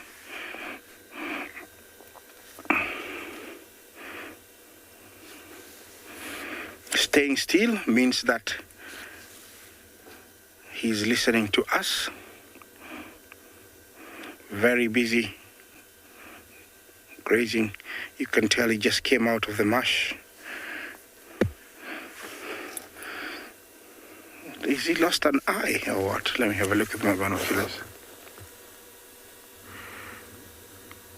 Yeah, it looks like the right eye is gone, so he only sees with the other one. That could have been from a fight. Oh, what happened? He's heard me. Now he might go back to the marsh for safety reasons. Him not being able to see with one eye makes him even more dangerous. They have an anger that I can compare to nothing. They're very, very aggressive, very fast for long stretches, so you cannot outrun them. Constantly feeding, for over 10 hours non-stop. The hard pad in front of the mouth allows them to get hold of grass, soft grass, and just mow it down like a lawnmower. That is the rain. We're lucky it's a bit away. That is the scene that we have here. And also we have water bucks over there. The rain is towards the Tanzanian side.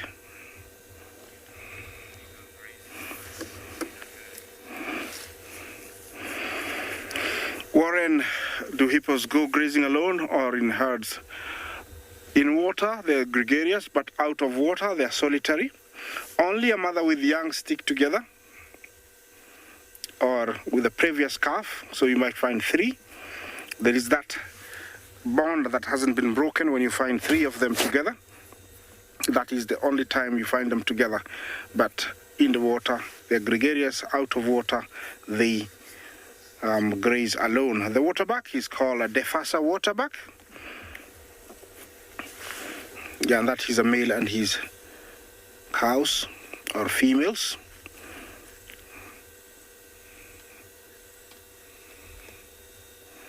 Yeah, hippo has come on sight once more. That's a hammerkop you see there, enjoying the company of the hippo. I think the hippo was listening to us and now is trying to make a distance between us and him for safety reason. They've never gotten used to vehicles or humans. I can't blame them. They're wild. They should be wild. And that is a biggie. They can weigh up to 2 tons, fully grown females, and can travel up to around 3 miles out of water to search for grazing in dry times. These guys here at the marsh, they have it easy. It looks like he's going under slowly.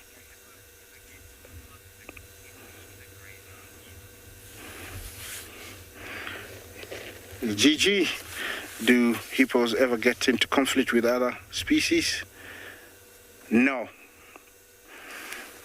Only when they break that what I call it, me space. When they get too close to a buffalo or an elephant, they'll be shoved off. Not because, they are fighting over grass, but only that they're too close. But they never fight for grass. Herbivores rarely fight for grass. There is always enough for everybody. So they never. He has gotten into the marsh. This marsh can conceal a lot of animals and some very big ones. You can never think that, he could disappear that quickly. There could be even a rhino in this marsh. It looks like it's, you just think it's just shallow and you could walk through. But look at that. It's just this magic. It's gone. Looks like there's a Hadada ibis over there. So it's big. There it goes, it's disappeared. We have a beautiful sight of elephants across the other side. Quite a lot of them. Jenny, do the hippos enjoy the rain? It would be a tricky question to answer because they never show signs of excitement like doing backflips or laughing or such things, but they get really active, like they continue eating their grass like there's no rain.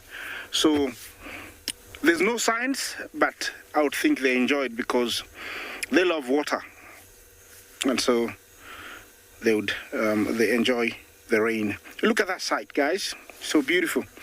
There is plus minus maybe 100 elephants or more.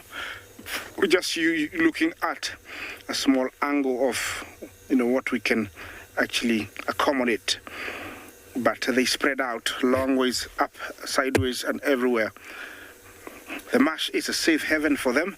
They love it here because there is plenty and plenty of grass and different types of reeds. Yeah, it's just superb. And now, as usual, they have a behavior that we have picked up, that they leave their mash at night. They go out into the plains, and then during the day they either go down to the forest adjacent to Mara River or come to the marsh. That's all they do. Up, down, up and down. That is the behavior that we have here. Bulls tend to go around, like there is one making rounds inside there. Oh, here there is a mother with a tiny little one, and she has decided to be by herself. Maybe she brought the young one here because she wants it to get a certain type of grass. Here there is mostly sedge grass and Kikuyu grass, and also wire grass, red oat grass. There is different types of grasses. So, and all of them are very nutritious, so maybe she brought the young one here to come and graze. Also, you can see lots of swallows. They are flying around. I'll leave you with that side while I continue and follow that female, see if she's gonna show us Jasiri.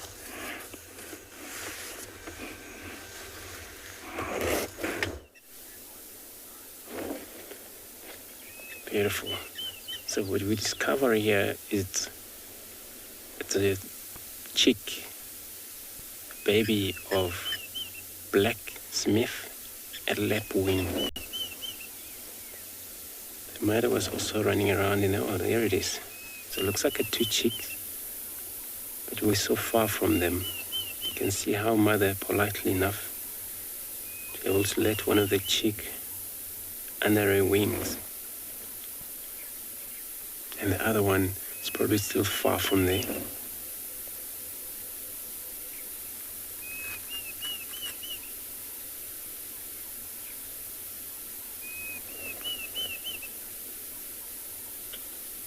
Able, Karim?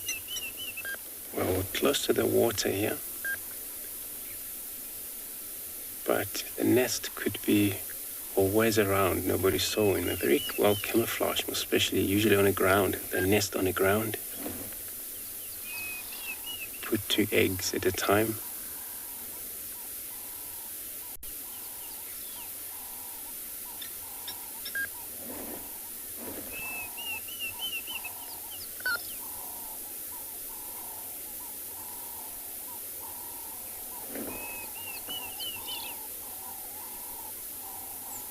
Look at the color of the baby.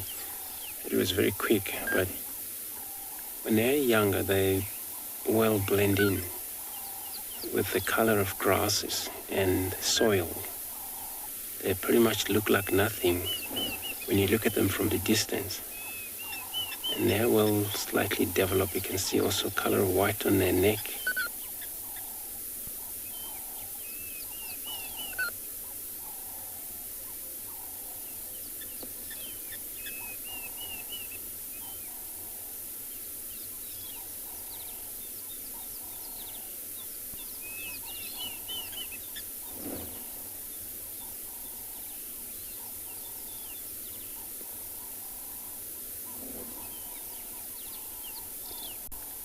Now they're getting used to get their own food, but it's not strong enough. You can see how they're trying to grab whatever it is, but almost trying to balance.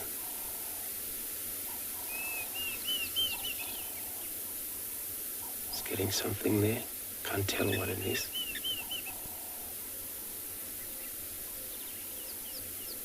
When you listen, can you hear the mother rattling on the background every now and then?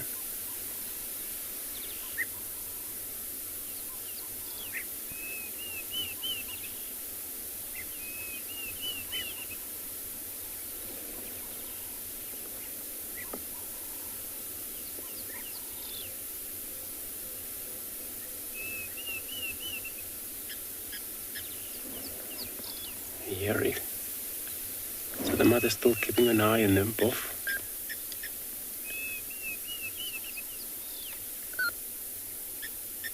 One able to fly in that stage.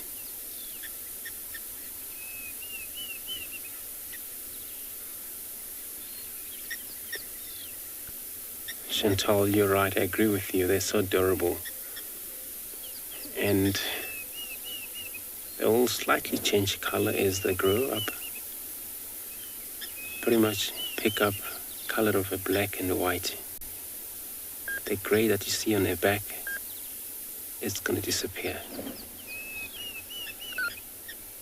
It's going to form slightly lighter. And the black on their chin is going to develop.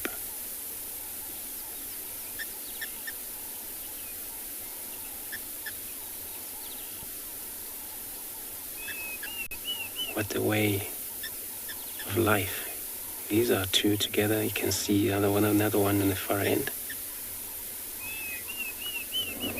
Well, I'm on search in this area, so I'm going to leave this bird and carry on do my search.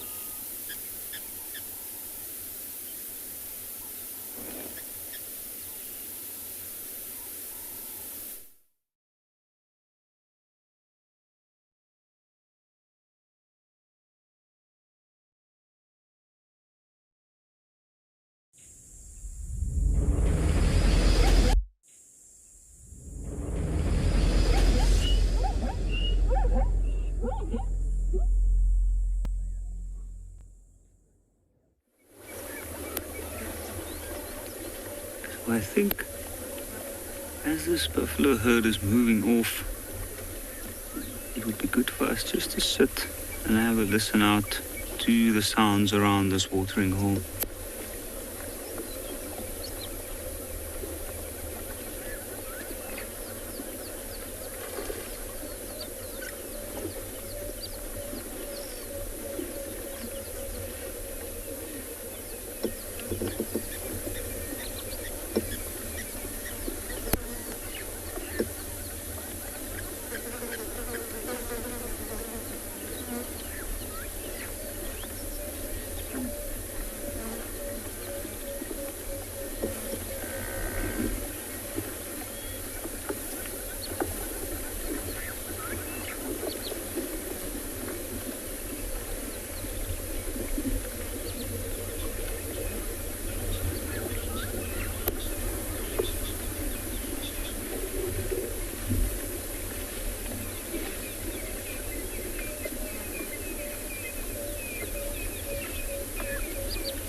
Followed my old lady. She's off to the left there. She came and then walked really slowly as the other female approached, the one to the right. Then there was a bit of discussion that I couldn't understand, but definitely there is something that went on because the old lady didn't want to face this lady. Every time she came around her, she turned away, and now she has made some space, kept some distance from this lone other female, and she's all by herself over there. And exactly what they discussed, I don't know, but definitely they didn't like one another. Either they know each other or they don't want to know each other. She's still heading, following the edge of the marsh. It's sometimes very interesting when these kind of behaviors, you try to think exactly what she's thinking, and walking towards other elephants, she's all by herself, and I'm wondering exactly what is going on with her. There are elephants everywhere, but most of them are close to their own herds. Yeah, the elephant skin from the head back, the legs is very thick, almost 2.5, 3 centimeters, but the neck in between the legs and back, the back of the legs is very thin, can be around 1 to 1.5 centimeters in some areas. Definitely she's not lactating because her mammary glands are not carrying any milk. Once more, this other female is walking towards her. I don't know what's gonna happen. Is she gonna stop and wait for this other one? But she started moving and this one started moving. There is some communication. Maybe they've had an disagreement before because the old lady doesn't want anything to do with this lady here.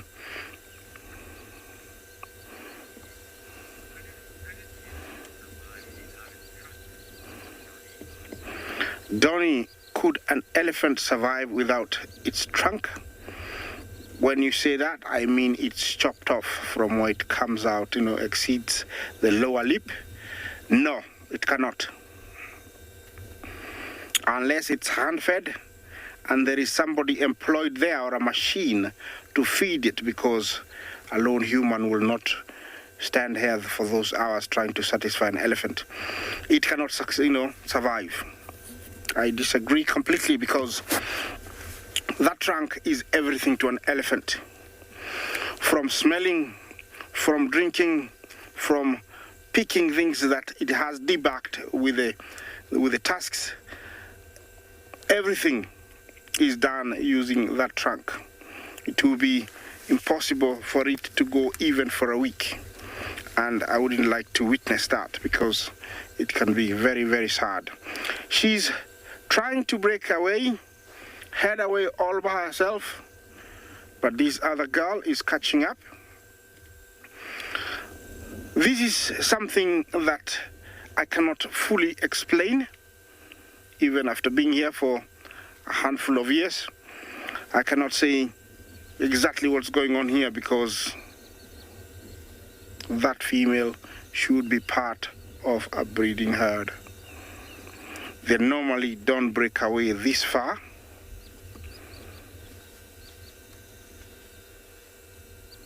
So I'm thinking she's still maybe looking for Jasiri, who's somewhere in the marsh. Maybe that's what she's doing. She's quite old. If you look at the size of her body, the tusks, the skin texture tells me she's elderly. These guys, they lived 60 to 70 years.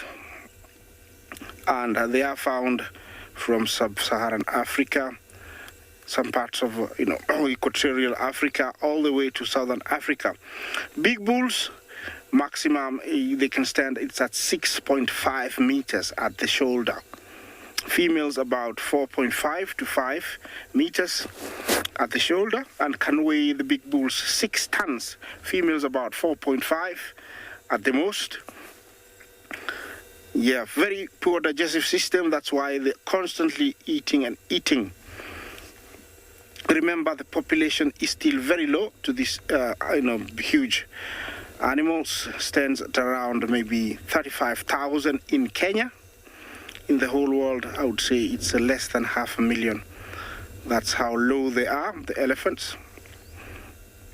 Yeah, the other one has caught up.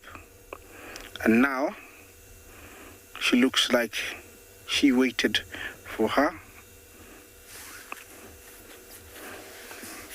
Definitely, they know each other, according to body language, because either the old lady will have tried to run away or actually attack the young female. She's waited.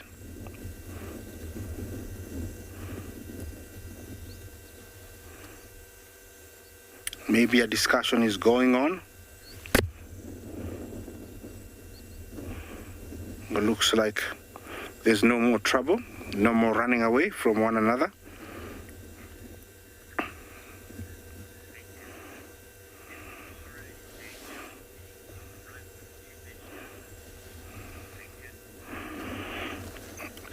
Lincoln is the Mara.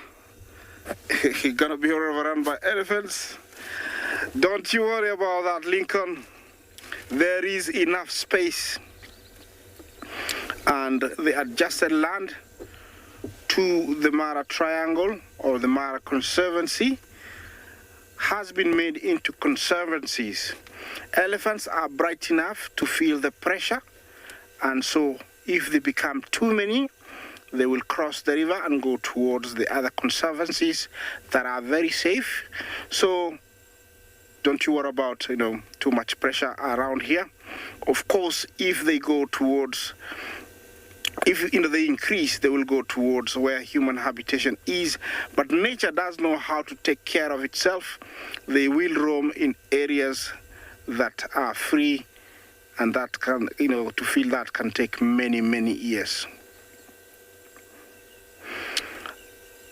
Of course, there has been a human population increase towards the top of the escarpment, which is the boundary between the Mara Game Reserve and the human habitation area, and human wildlife conflict has increased because people farm there, and there's some old bulls that sometimes go there, and that's why sometimes we have researchers collar the big bulls so that they know which direction they're heading, and they're able to sometimes bring them back. Look at this behavior. That female is trying to catch up with that old lady, and she's turning around. She doesn't want anything to do with her. Tells me there is something. Just have a look at this behavior. She's turning towards us now every time that young female walks towards her.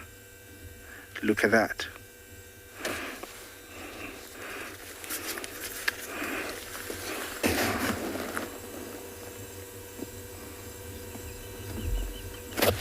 Yeah, she doesn't like her or the behavior she is portraying.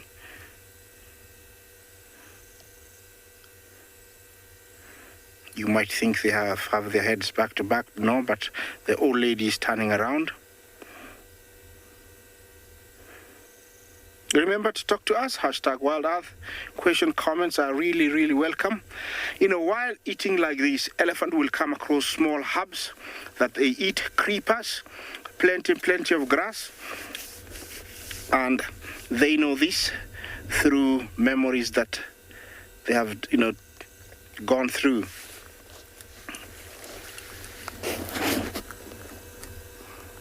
Looks like the old lady now is happy.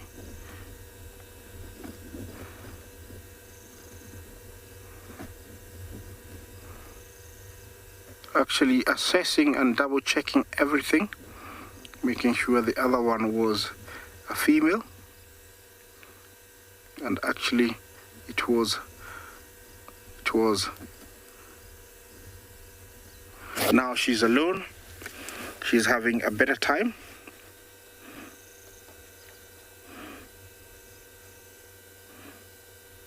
All by herself.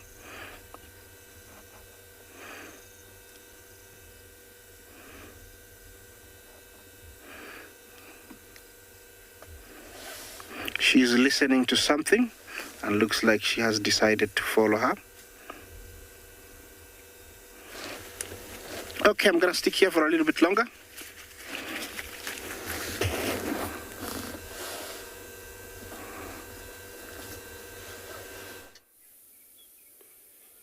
Thanks, Isaac.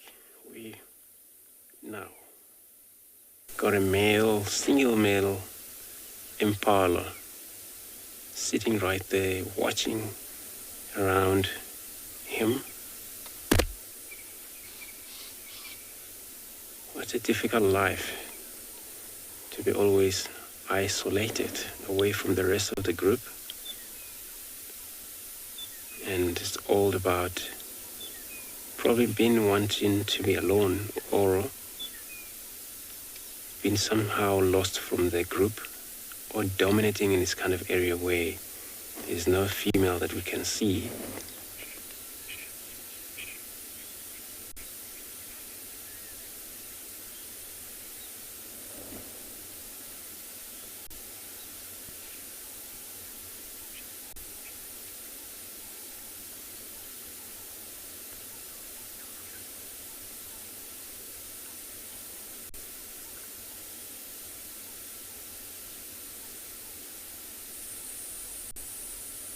Beautiful ears, using them, able to switch them forward, back, always forward, back, just to able to listen around for any sound, anything happening around that animal. only thing he can do right now, because he's not actually in the group. We're in the group. There's quite a lot of it's quite a lot of ears to listen, help each other.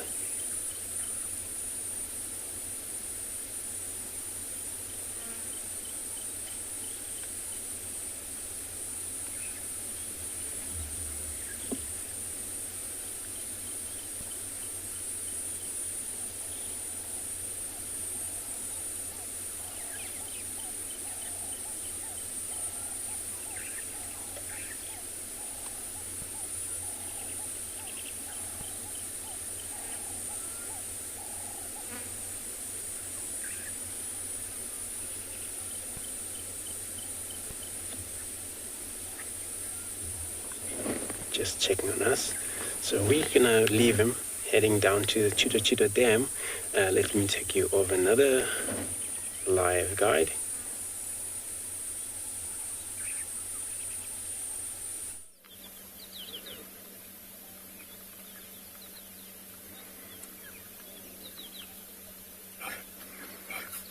Has he said anything? Oh, I'm live. Oh my goodness, this means I do not have comms. Let me just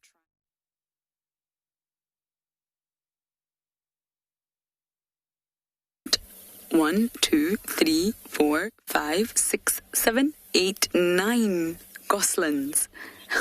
It's Simbambili Dam. And the reason we came this way, apparently there's been quite a spectacle the past few days with the hippo and the goslings deciding that the hippo is a big, giant, bouncy castle, and they've been jumping on the back, and the hippo's been playing and the goslings have been playing, so we came all the way to try and see that. Oh, there's a little token terrapin, but sadly the hippo's not here, which was rather unfortunate, but it's lovely to see the little goslings. Look at them all.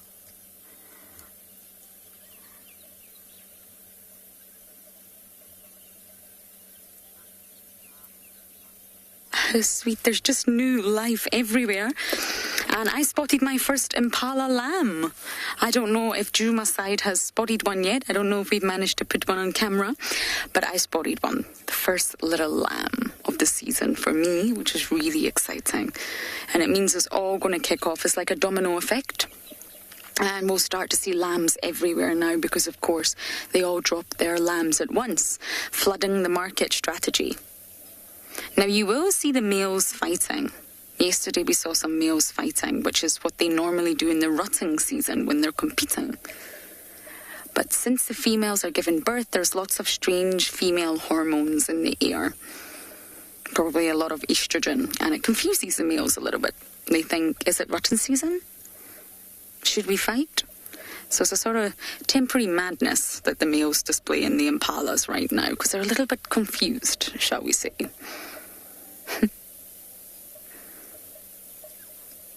There's just chicks and lambs and babies everywhere. Oh, I love summer.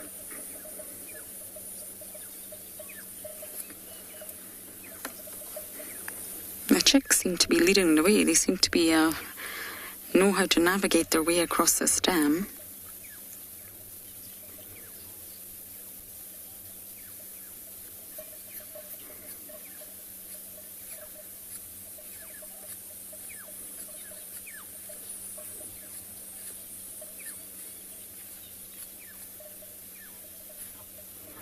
Now, Egyptian geese can lay up to 22 eggs. 22. It's a stark contrast to the likes of the spotted eagle owls and the Wahlberg eagles. So we've obviously got 9 here. But generally speaking, they can lay up to 22.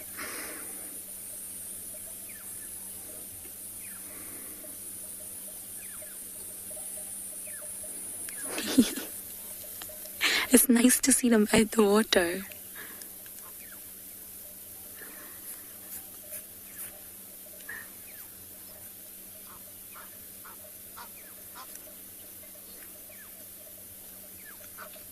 Now, Egyptian geese only really eat vegetable matter. And they love grass and shoots and rhizomes and even tubers, actually. So the little goslings here are clearly enjoying the little shoots of grass around the water body.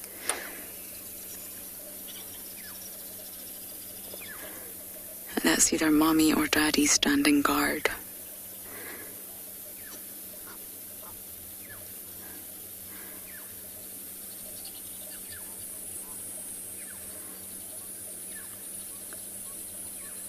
Question? What's the question? Oh, I've not got any comms. I'm terribly sorry. I'm completely out of comms, so I won't be able to hear anything for the duration.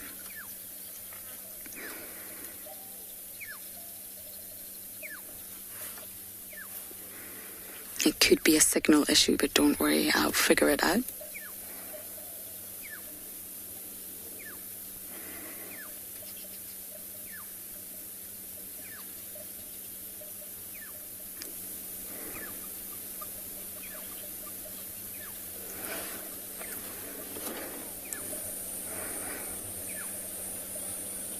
I think we should keep coming and checking back here, though, because apparently this spectacle with the hippo is really something.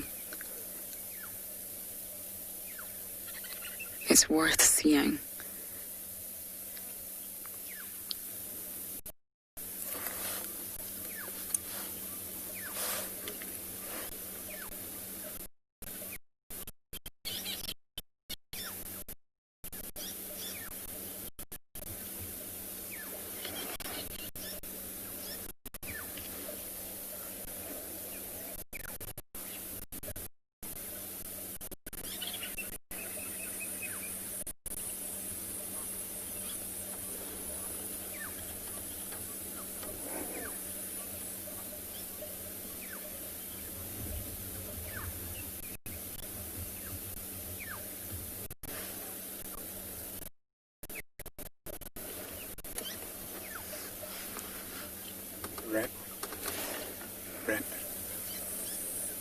So apparently I have to finish this segment now.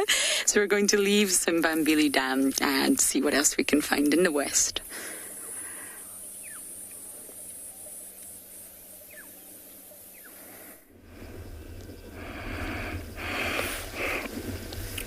Well, good luck, Lorena. Here I am with my family of jackals.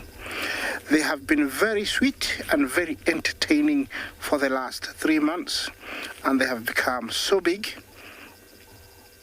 We rarely get to see their parents because they're always very busy to feed these three mouths. I had a chance this morning to see the mother regurgitate some bits of meat. You might say yuck, but that's how, they live. It is said that, and it is true, that if the parents swallow some parts of meat and they can locate the puppies quick enough, they might not be able to regurgitate it. So it's got a time span where they have to come back as soon as possible so that the meat is still very fresh, it's not digested, and the cubs can enjoy it. Very soon, in the next maybe month, they'll start going foraging with their adult parents. Remember, they feed on berries, insects, rodents, mice, and fully grown ones will actually hunt Thompson's gazelle, young impalas. There they are, 3 of them. They're very smart. You can tell they're trying to locate one of their dens. So in case of danger, they can quickly run towards it. The biggest threat to these guys, actually, when they're denning, is pythons. When they get into the den, if a python gets in, they have no chance. That is the biggest threat. The other big threat is big birds of prey when they're young, and also all other predators will try and kill them to minimize competition. Those are the threats. They're very vocal when they need to. They pair for life. They are associated with carcasses and lions and leopards, because where you see them, there could be another predator. Also, one thing that is a negative side for them is they carry most diseases. Rabies is one of them that they carry. so they can spread it towards domestic dogs and other cats. So that's the other negative side to these guys. The big ears allow them to hear the slightest movement at night.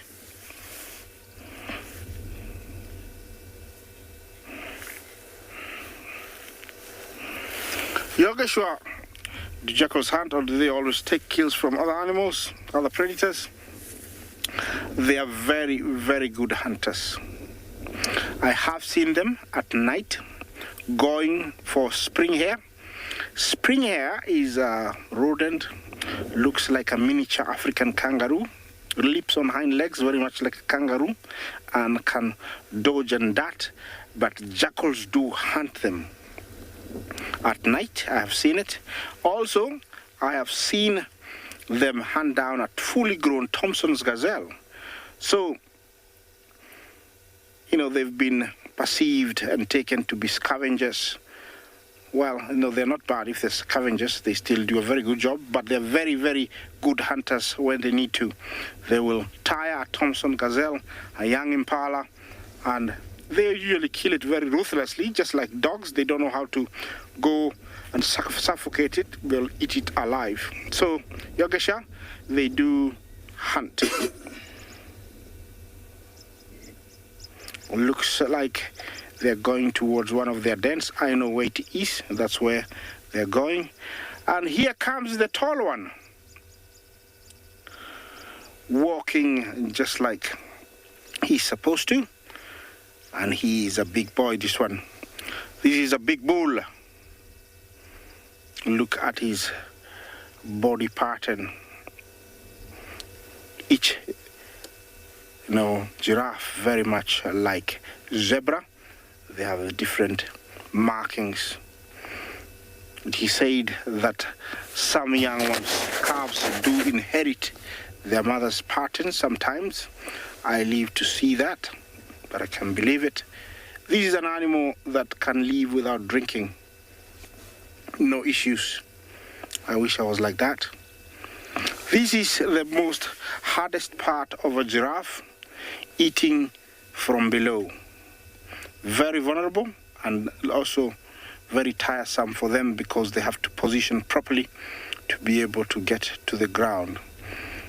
That is a side profile of a male giraffe, and you can see all the anatomy.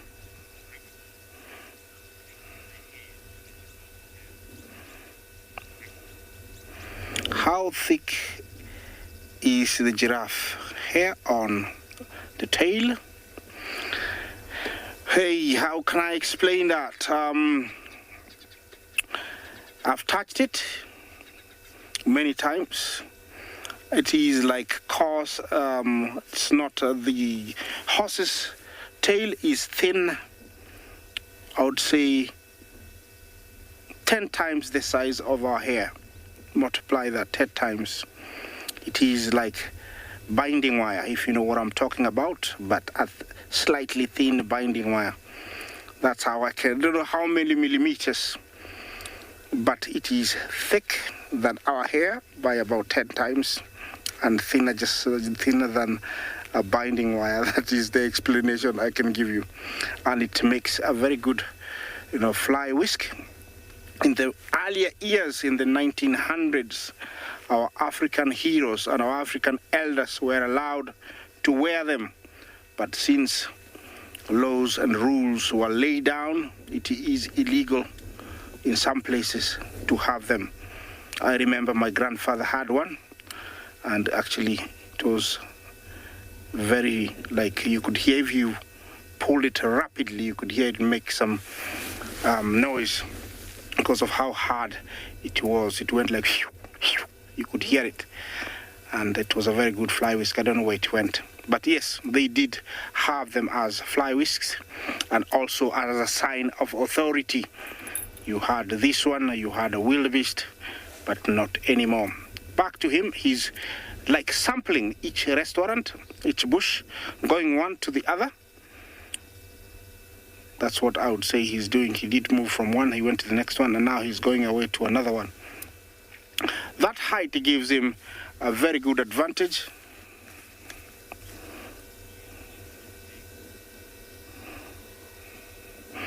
Francois, why do giraffes not use alternate legs while they walk? A very good question. I always have asked myself, maybe one of my other guides might have another explanation, but I think it's to counterbalance the neck so that it's held in position. If they walk, they would either fall or they would be very awkward. So it's counterbalance the neck. It is not fully understood why, but I would say it is to counterbalance the long neck and to balance it. Otherwise, they would be too wobbly and they would be walking in zigzag, something like that. Now he's sampling another bush. I don't know if he's gonna like it and go around it, or saying that height gives them total advantage against most predators because they can see far with their amazing eyesight, and the height is a very good advantage. And that's why sometimes you find a lone male like this. Looks like actually he's seen his better days. His head usually, they get pale towards the end. Now he's turning around. Okay, I'm gonna leave you with that beautiful African sight as I move to my next location.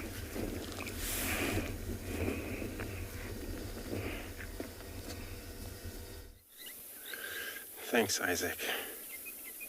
It's a great way of giraffe. I mean, being a giraffe, gotta wander around where there's tall trees for them to be able to feed. We came to this beautiful dam here where there's a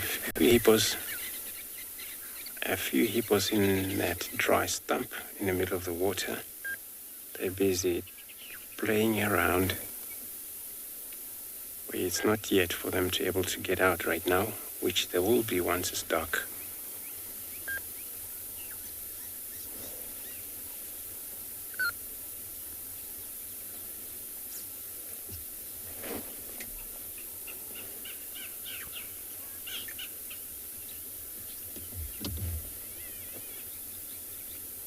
It's a big dam here, so it happens as a few groups, maybe separate apart, and usually a lot of females with their young one,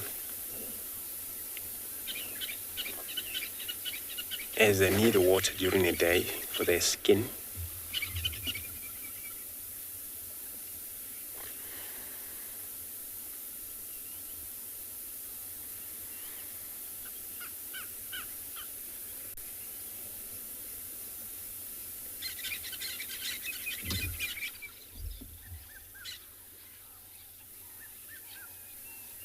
When they move out of here, they will travel far from here, maybe 3 kilometers, depend on the food source, grasses. They spend the whole night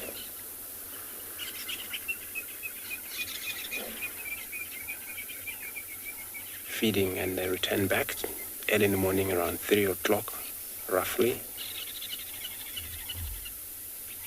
Or 4 o'clock, they're back into this water hole.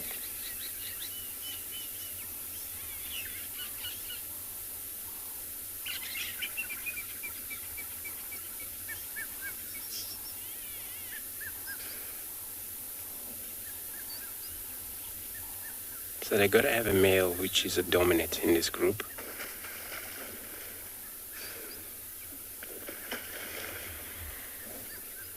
Quite a playful day.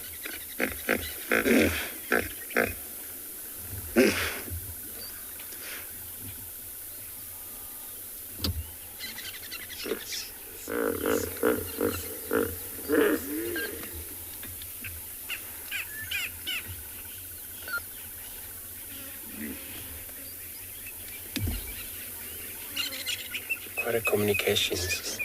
They're doing the same. They're far in the background. There's probably more of them there. There's some sound coming from the way off, but it's the same water hole, so it's just a big lake over here.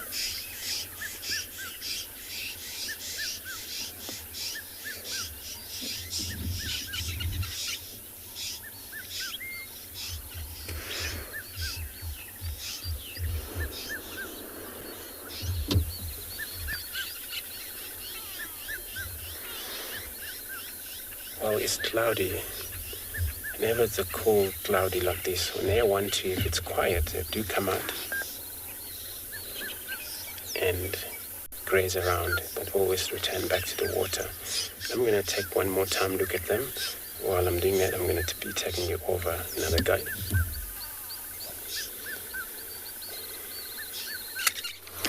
We do have some elephants just moving off through the thicket here. There's some other ones on the other side as well. We're just going to let a vehicle pass, and then we will be able to show you them on the other side as well. So let me just move forward and see if I can show you the other ones.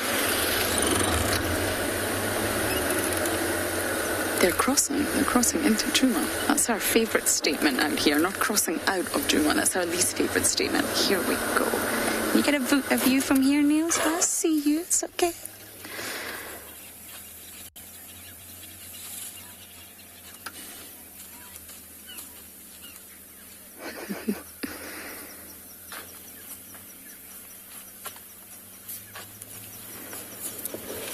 You see that stream from the temporal gland? It's a gland that's obviously at the side of their head, and it can stream when a male is in must. Yes, it can mean aggression and stress, but it can also mean lots of different emotions. Elephants stream from this gland when they're happy to see one another. Females when they reunite with each other, relatives, members of the same herd, they stream. So it's basically a sort of emotional gland, if you like. It doesn't always necessarily mean aggression or anger.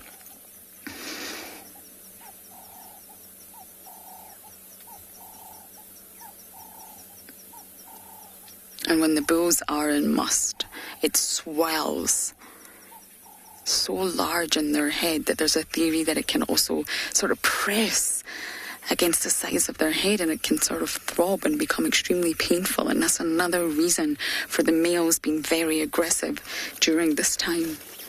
I think that's the last of the herd crossing over from Simbambili.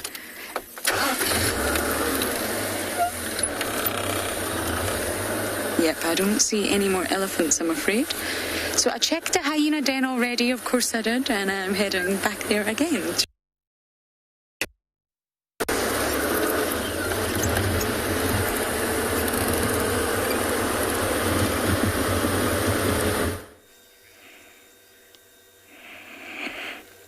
Well, from the elephants, I'm back to, this River Pride lionesses. She was very active, believe me, like 5 seconds ago before I came on air. And now she has decided to let me down. Oh, they're waking up. Excellent. Always nice. It was nice timing for me to come here this time. These are the same girls this morning that tried to make a kill, but one of them messed it up. They are from the River Pride. Remember, they have cubbies that I've been trying to locate for the last almost 1.5 months. I saw them once, and that's it. It looks like they're getting active. It's about that time they get active.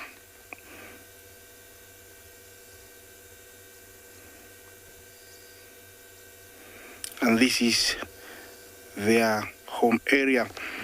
Remember, we have lots of hippo, lots of buffalo, a few toppies and waterbuck, plenty of warthogs. This is the same girl that initiated the hunt this morning. I know her. She's much hungrier than the others. You can tell the nipples are being used and they lack milk. I don't know who they left the cubs with. There's one lioness, we call her Maskio. I also saw her yesterday, and she was looking hungry also. Look at that. So it's about time they found something to eat. Tonight, if they don't find something, they might be forced to go for buffalo, which is also very dangerous for them. They don't go down easy, but these girls are experienced, they are big enough, and they have killed enough buffalo in their life to know what to do. They will be active for the next maybe 4 hours. If they don't get anything, they're always calculative. When they miss something, they will rest for even up to an hour or so before starting all over again with a new hunt.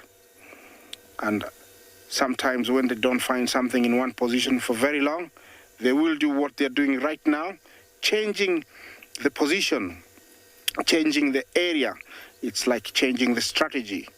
They'll move towards a different position and start all over again. There's no hunting here, it's just let's move to the next position and see if we can find something all in a line. Of all cats,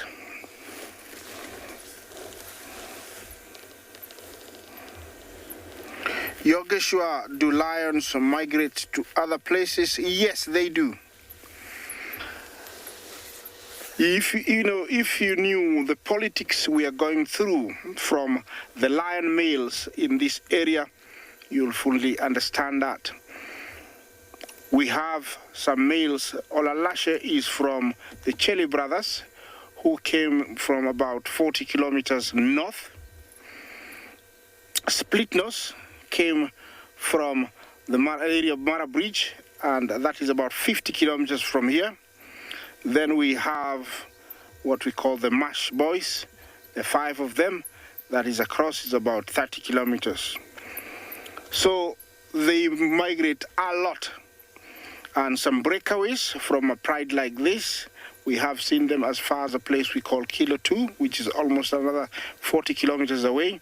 When a pride becomes too big, some females will take their cubs out to go and try and form a new pride. And so they do migrate. They leave their maternal home to go and start all over again. Also for male, sometimes they feel they are getting old and the competition is getting too tight in the area. So they try to go and establish new territories where they think they will be tolerated either by females or the males that are there will disappear. Looks like they're still going there.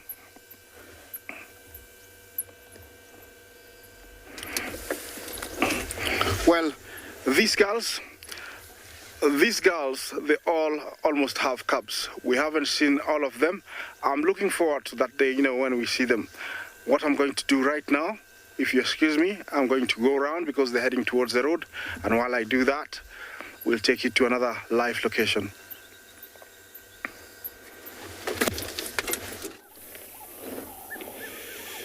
Good luck, Isaac. We now find a very interesting antelope over here. And it looks like all full-grown male over here, I think. As you can tell by looking at their horn, they are a waterbuck. One of the antelope that sometimes you find them near water for their own defense, where they use water to escape away from the danger. That's where their name waterbuck came from.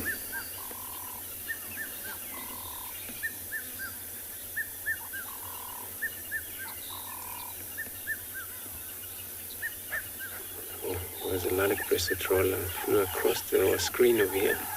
Again, it's probably on its search for an insect.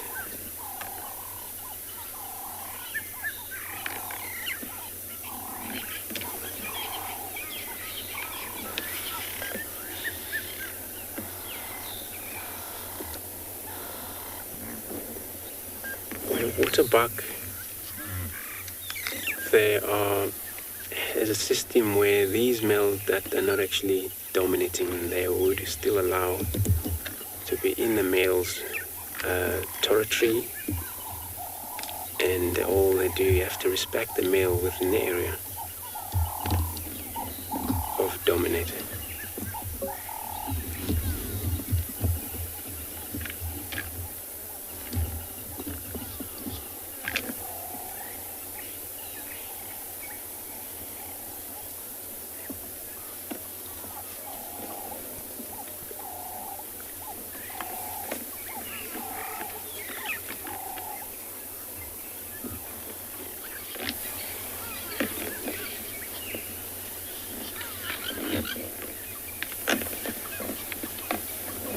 It's just a practice fight, but if we take a moment of silence, just listen to this horn, how they touch each other.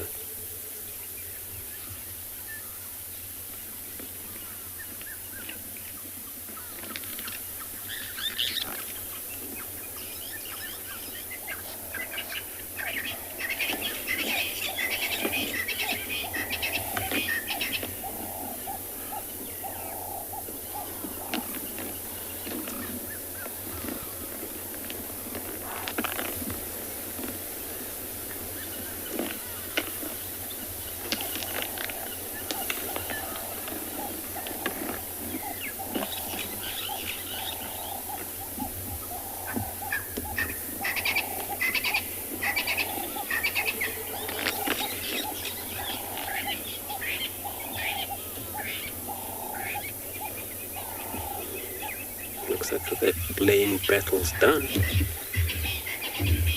for now.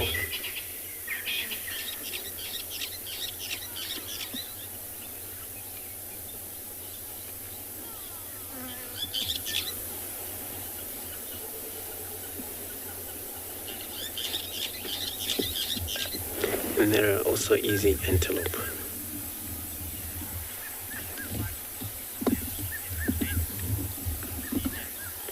Sinak, you want to know if there is a battle between the two male fighting. Sometimes comes a very serious fight for sure. But I never actually heard of one that actually died from the fight. That could happen, because with this horn they have, when it comes to a serious fight, when they have to fight for whoever wins, it's got to be a dominant. That's all about the fight, if it's a serious fight. And it happens, whoever lost the fight, the minute turned away and the horn is taken between position of the heart, definitely it's really serious, that animal's going to die, but I never heard of it. But yeah, it's a good question. A bit serious sharpening horn there, God.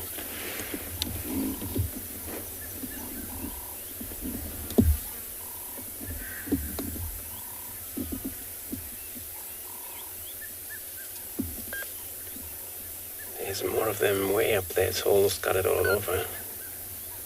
But there's impalas in the background. Good company.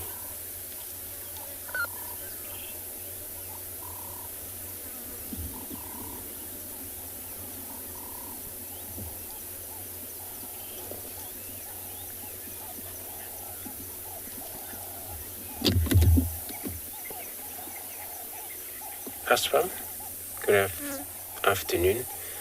So the purpose of this horn, which you see on a little, kind of like a raft, so usually this is when they fight, in terms of, using their horn each other instead of hurting their neck and anything. So there's actually good self-defense, and they were able to focus on the fight, but using their horn instead of their forehead. If that's the case, usually the horn would slippery pretty much. If it's not this kind of a rough in his horn, it will be so easy for them to able to even kill one another. But the purpose is for that. It's for when they fight, they will able to, this horn will hold each other so well, so then only hear just a horn clicking between.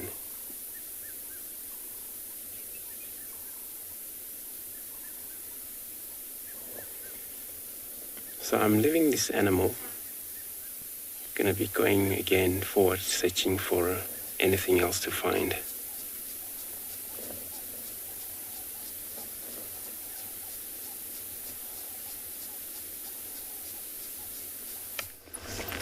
I have my girls here, and looks like they are in business. They mean business.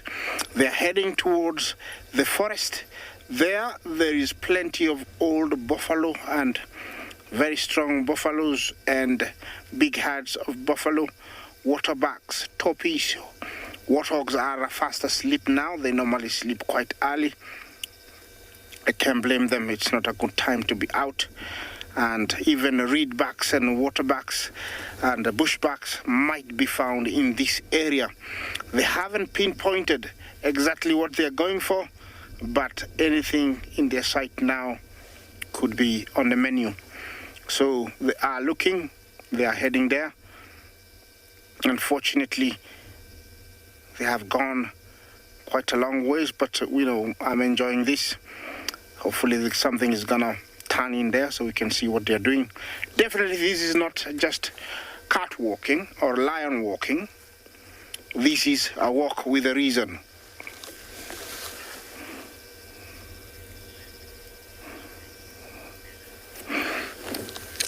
Ella Jambo, how long can a lion or a lioness go without eating? From one meal to the other, a good 7 days. But if things get too bad and they're forced to continue, they can do up to around 12 days, 13 days. Then they get into a stage, I call it desperation. There they will do anything to eat. Ella? If they find something every day, lions will eat or lionesses will eat. They accumulate a lot of fat and a lot of meat.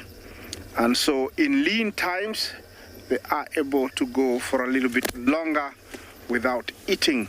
So Ella, there you have your answer. Depends on, what, if they eat in one meal to the other. If they get one, they'll eat every day. If they don't, they can go for a very, very long time without eating. I'll stay here for a little bit longer and see what where they're heading, and hopefully, something turns by. I don't know if you can see them again, Bungay.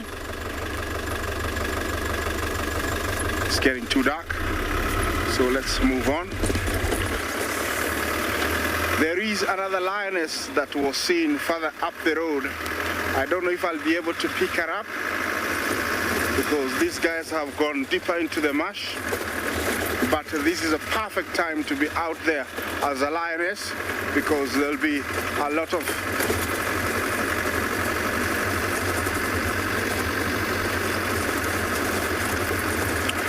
Lincoln are 3 lionesses big enough to bring down a buffalo. Well, what size of buffalo are we talking about? The really big bull one? No. But a medium size, let's say like a fully grown cow, they will be able to bring it down. So when we talk about buffalo, we have to look at the size. A really good big bull, no, but a good size cow, yes. And it's not easy for them, but experienced lionesses can do it because they will tire it. They normally come in from different angles and they'll try and tire it. That is the technique. And once it's tired, usually stops and one jumps at the top. And if it goes down, that's it. It can be messy also because the buffalo with those huge horns and sharp can also inflict serious injury or injure one. So they have to be very, very careful. And this is, I always say, lionesses are not lazy.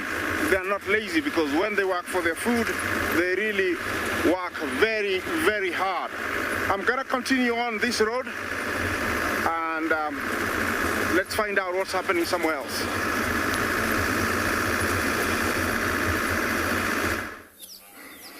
Finally. Hi guys, hello Ngwazi. You're looking like a proper little hyena now. Yes. We have Ngwazi that you're looking at. Shimbulu's coming to probably look for my shoes. Heart suckling her little two, who I would love to look at their genitalia if possible. And Corky's little one, who really is giving us a show of her pseudo penis. I have been coming to the den about 3 times every drive, desperate for this moment, and it's happened. Everyone looks a bit sleepy though. Heart's the first adult I've seen since coming back. I don't know where everybody is. I don't know where Ribbon is. I don't know where Corky is.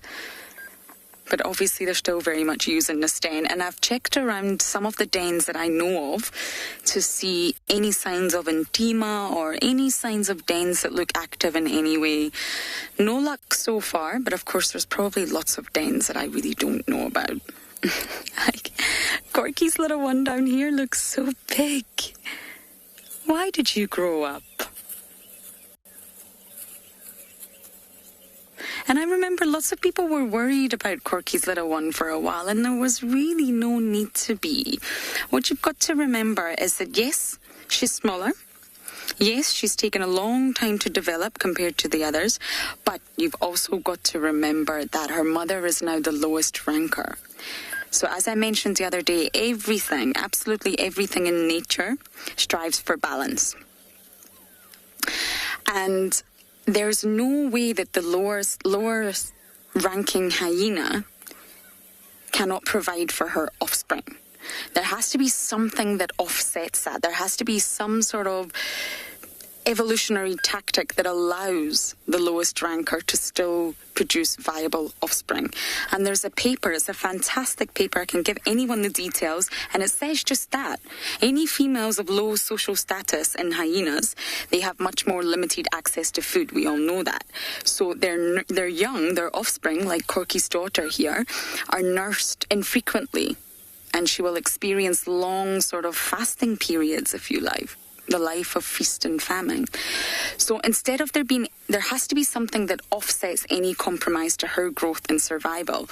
And what they discovered is that the milk may not be given that often because she's nursed more infrequently, but the milk that is transferred is of far superior nutritional quality than the likes of ribbon that she is producing and giving to her offspring.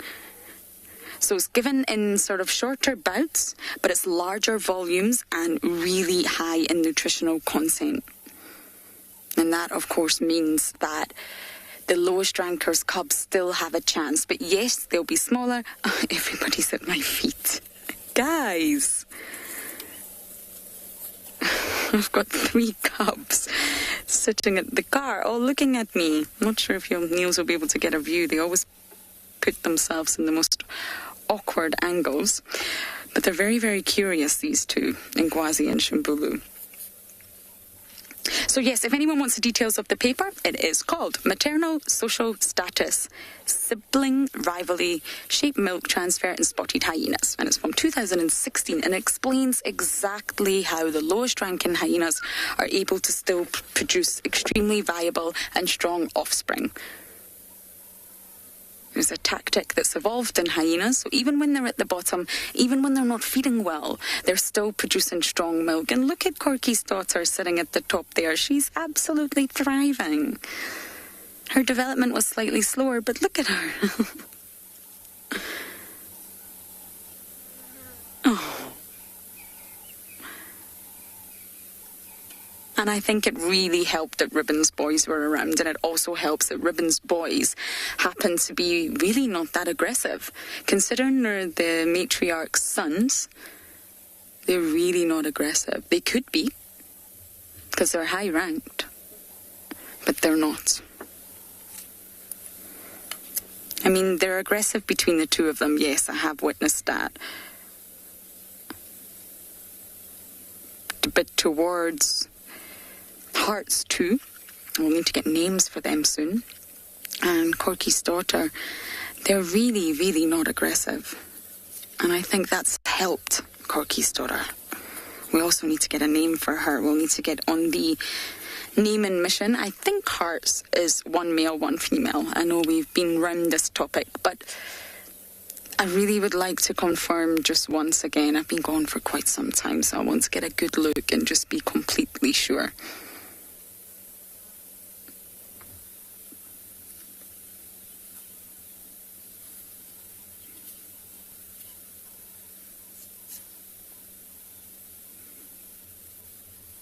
I'm so happy.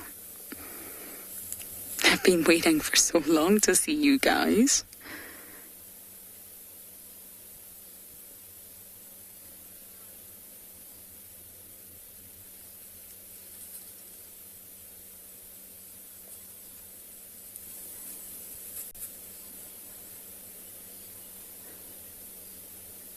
And if you think of Swazi, my favourite male, he's 2 now. He was 2 in September, so he's 2 in 2 months. And generally speaking, this is when males become sexually mature. And they really can disperse at any point. So not straight away. They're not said to immediately just reach 2 years old and disperse, but anywhere between sort of 2 and 3 years old, they do leave the clan normally if they choose to be a dispersal male. If they choose to be a natal male, then they'll stay.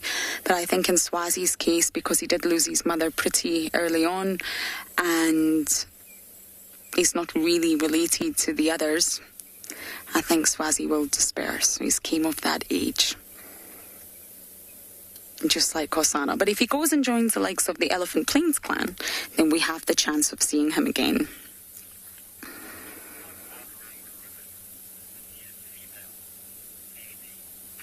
Amy, that's a tricky question.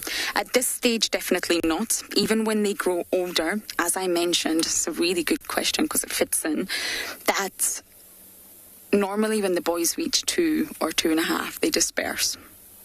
And therefore, they'll go and join a new clan, and they'll be at the very, very bottom of that clan. Even though they're the highest here, because they're Ribbons boys, when they join a new clan, they're at the very, very bottom.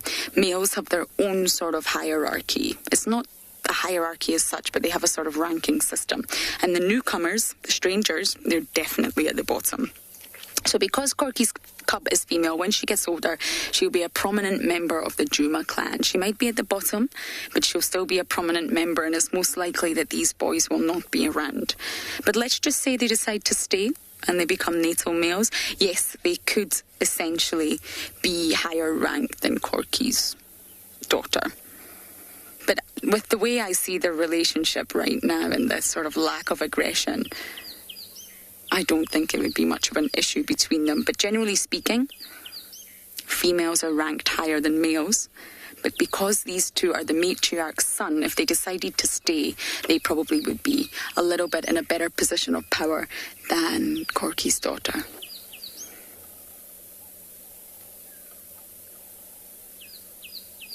We've also got to name the little spotted eagle owl chick. I've had some good suggestions, but keep sending them my way.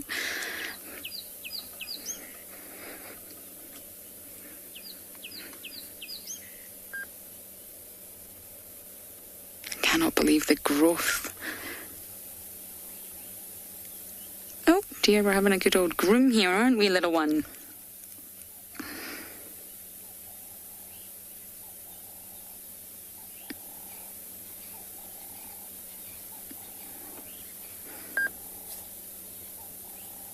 You remember when Corky's daughter could hardly move? She was so small and those back hind legs were so weak.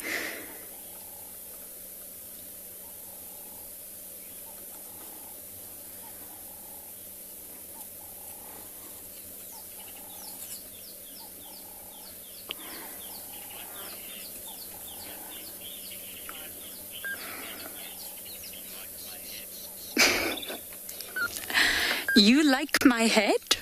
I hope I got that name right. I do like your head, I do. No signs of intima denning, but I've been a little bit suspicious of Philemon's den number 1. Now, just to give you some context, this is Philemon's den number 3. They're just basically 3 termite mounds in the space of about 200 metres of one another, sort of in a straight line, if you like.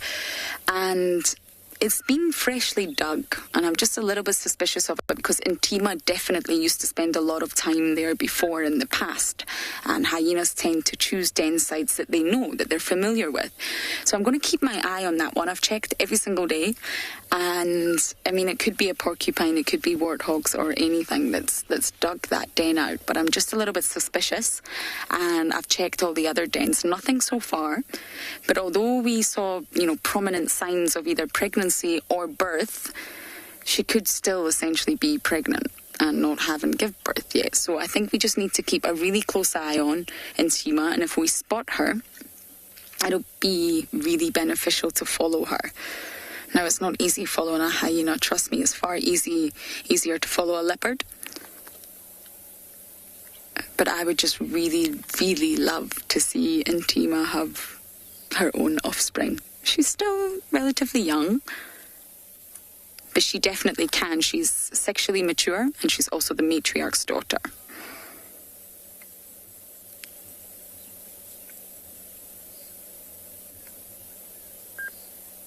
She's in a very, very good position in this clan, Intima.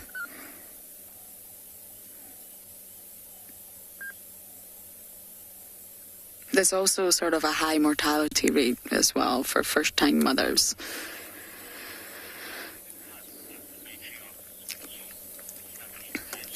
Stuck in bed, matriarchal takeovers are very rare. They were only just starting to come to light. I mean, I guess they could be more common than we realise. But the first one that was really documented that I know of by Kay Holcamp up in the Masai Mara was Waffles. Waffles was the lowest ranking hyena, and she decided to change that up. And essentially Ribbon's done the exact same. So it may be common, but in terms of science and what's been documented, it's quite a rare occurrence. You have to have the right people around you and means to be able to do it. And I'm still convinced that Ribbon took that chance because Corky was injured. She was quite seriously injured, and Ribbon went for it, sorry. But the cubs I don't know which cubs you're referring to, but I think at this stage, if Ribbon was put down to the bottom, her entire behaviour would change. She may be injured if there's been a physical battle. She may remove herself from the den site for quite some time. And the boys at this age would probably follow suit. They would soon see that their mother's behaviour, they learn a lot through observation, changes. And then they will follow with their mother's behaviour. And if Corky was to somehow rise in the ranks again, which I guess it's not impossible, her daughter would also follow suit. Corky's behaviour would change, and then the daughter would learn to sort of follow mother's behaviour.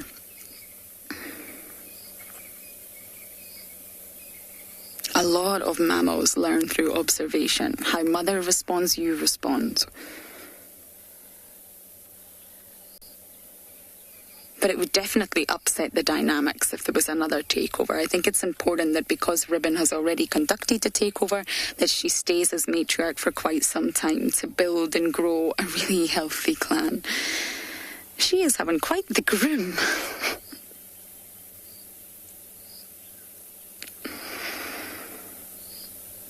And for any of you that are new to joining us, this is a female, yes.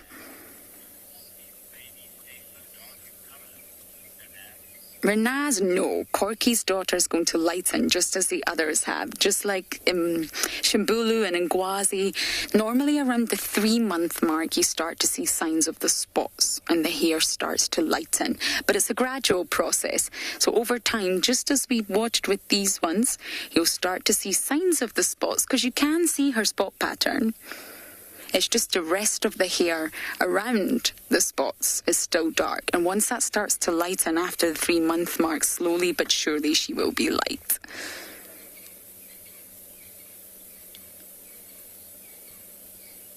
Some hyenas are remarkably pale, like Swazi. He's a very, very pale hyena. And if you look at Heart here, we just look at the adult male, she's quite fawn in colour. She's almost orangey at parts, especially around the back. So there is variation.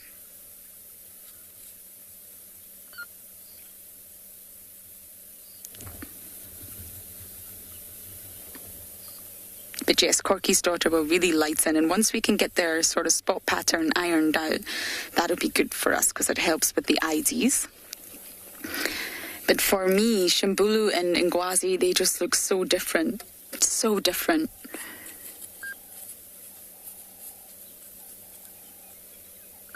For being a twin litter.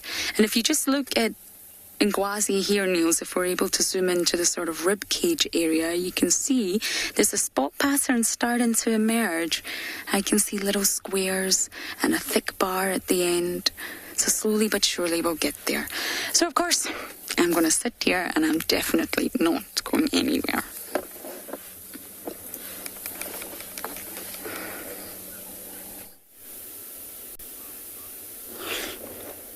Beautiful. It's always a good idea to stick around where these hyenas. Sometimes they're playful. So we were on sage here around in this area. Pick up a track of a leopard. And it is a success. She was right on top of the mound. We're in the area here where we would think could be Thandi because we're in Torchwood, but I haven't really get a closer look. She always look away from me.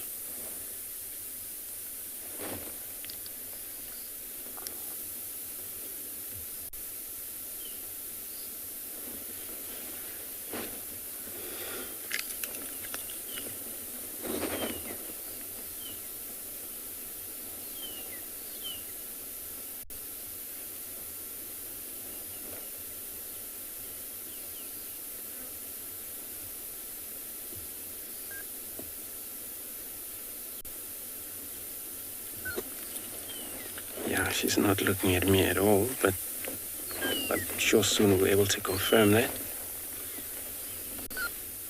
And her tracks was coming out of a Vietela there across to the east. Oh, I should probably... Is it in cell or what? Let me have a look again. Yeah, looks like it. Cell, I think. Not a Tandy.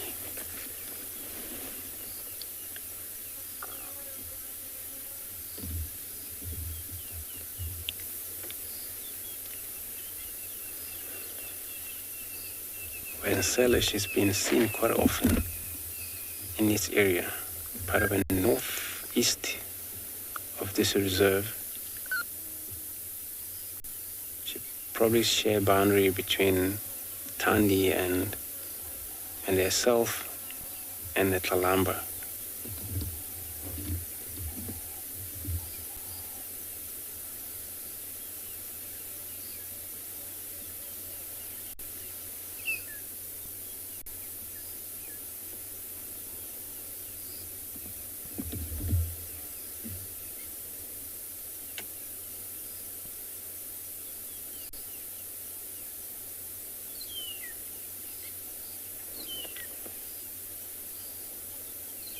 I'm not sure how long she's been sitting right on top of that mound for a probably better view, look around. Chance of her getting to hunt again. So we'll probably find out what she's up to, whether she had anything around here or she's just pausing there for now.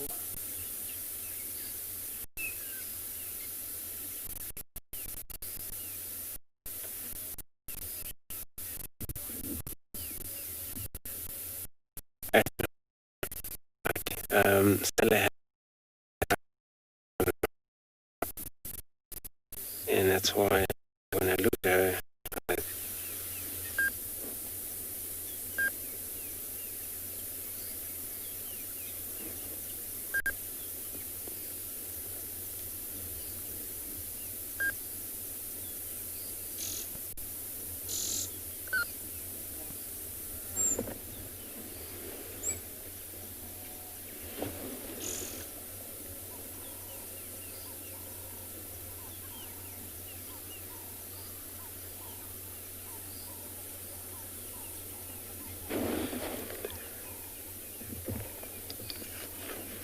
so we're gonna take time here, look at this leopard, and then eventually we'll see what's happening here. I'm not gonna go anywhere. I'm gonna be sending you over another live guide.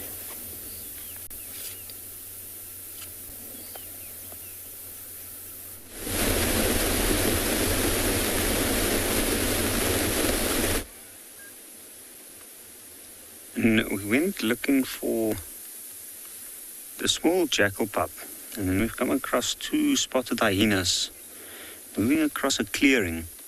Now something's got their attention, moving up and down, stopping. One's checking out the other one, seeing what it's doing. But that one had something that it picked up in the wind. There's also elephants behind them, moving down in the direction of a watering hole.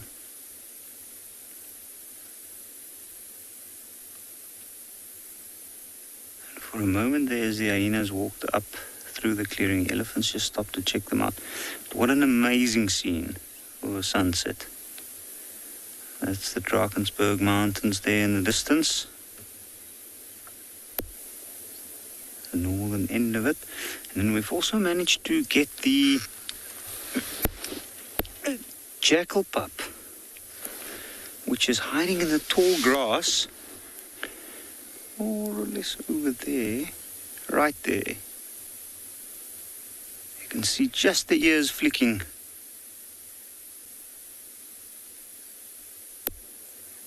He's moving his head up and down, and I think it's because he's either chowing grass again, trying to induce vomiting, but I think because of the humidity and the rainy weather, there's a lot of insects out at the moment, and I think that's what he's catching. Now, the black-backed jackal has been known to eat some plant material to an extent, but it's a very, very small portion of their diet. They're predominantly predatory. And a small little jackal like this will supplement his protein needs with some bugs or insects. Now, I did see both the parents run around here as well, and it's interesting because this little jackal was out with one of the parents, and as soon as it saw that hyenas coming up from the far end of the clearing, it ran away and ran into the taller grass, but it doesn't seem too bothered by it. It does see the hyenas. You can see it's just looked up in its direction. And I think that's because it's a jackal. It doesn't seem very bothered at all.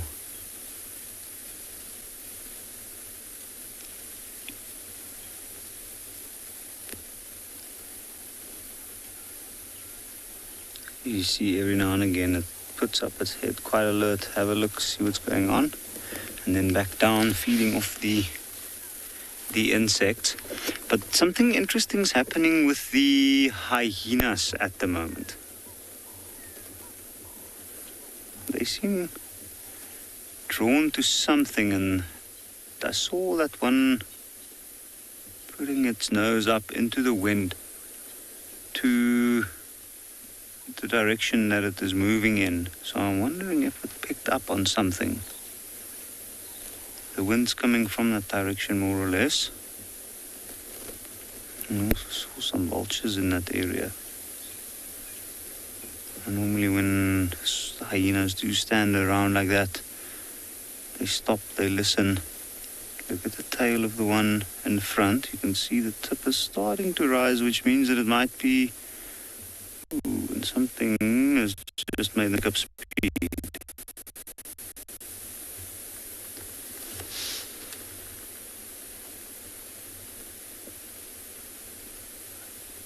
I can't wait to see what it is that draws their attention. Maybe it is the little jackal. It is really the little jackal. Well, that's incredible. From all the way over there, it's managed to pick up the scent of that little thing. And this is also quite far away from the little jackal's den.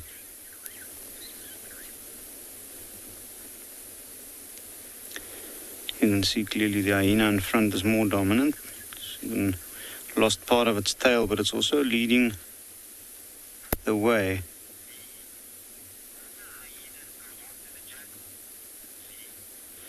Lee, I think the hyenas are currently heading after that little jackal for sure.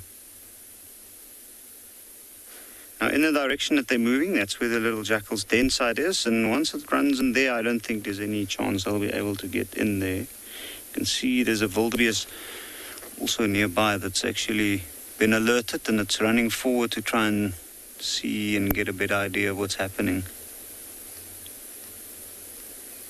I have seen wildebeest in the past actually chase hyena, although I don't think this is what's going to happen here.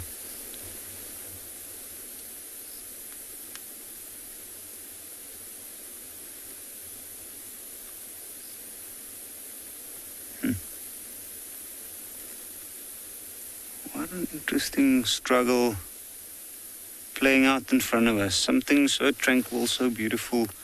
You don't expect anything, and then suddenly things change like that.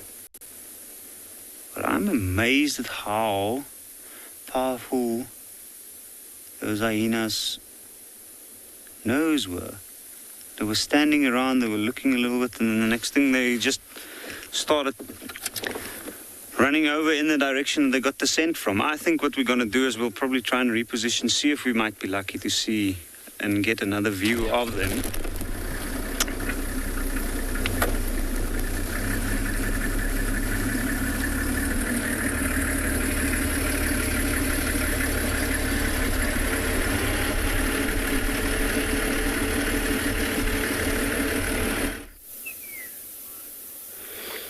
Eventually our leopard able to get to move, but now she's moving direction of the eastern part, where that makes sense because the track was always leading east. But she seems to look very hungry. Cat. And she's on to hunt very much.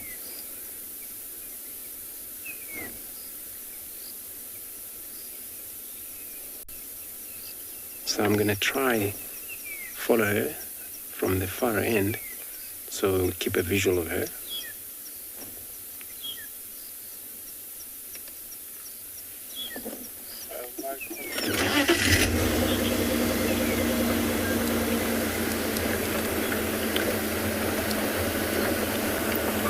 So she might actually be heading into one of the rock if she continue heading east from here. There's a rock, it's called Fest Rock in front of us. That's where I think she's gonna go. And it's slightly higher point anyway.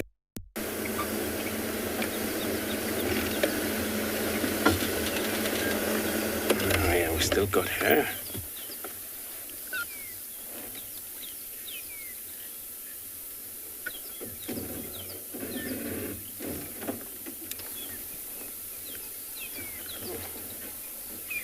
Probably heard something.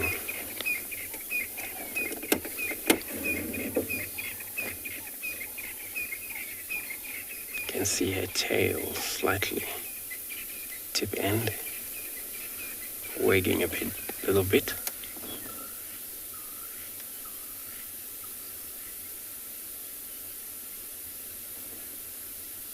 Showing a sign of probably interested on either a bird calling from the background. Just gonna take this moment of silence, listening to what she heard around here.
Orangey, you're right.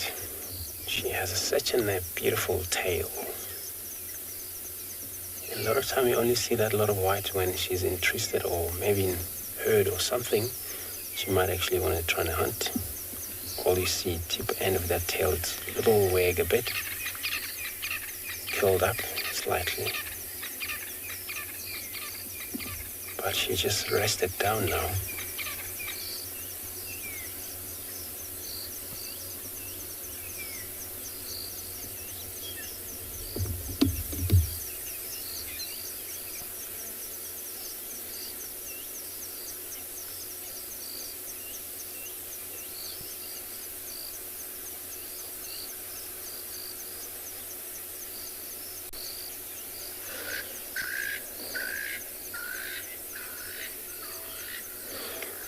Ian, welcome to your beautiful shore. So, I know you want to know if the leopard dragged their tail. It's actually going to come towards us, or maybe off the road. No, they don't drag their tail. So they control it up as they move, especially when they're on move. And they put it down, rest on the ground when they are static or when they're sitting up.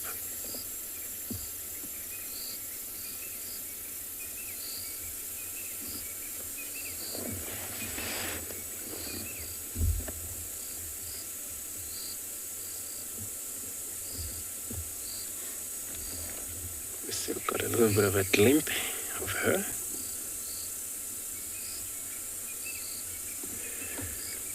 So I'm going to take more time here staying with this cat while he's going over another location.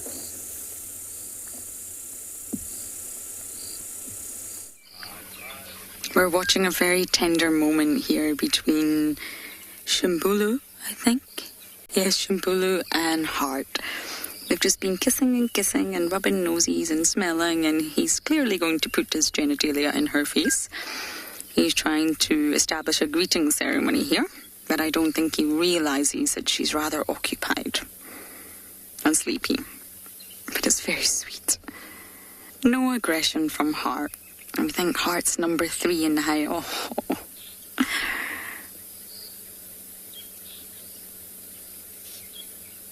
I don't think she wants your penis in her face, Shimbulu.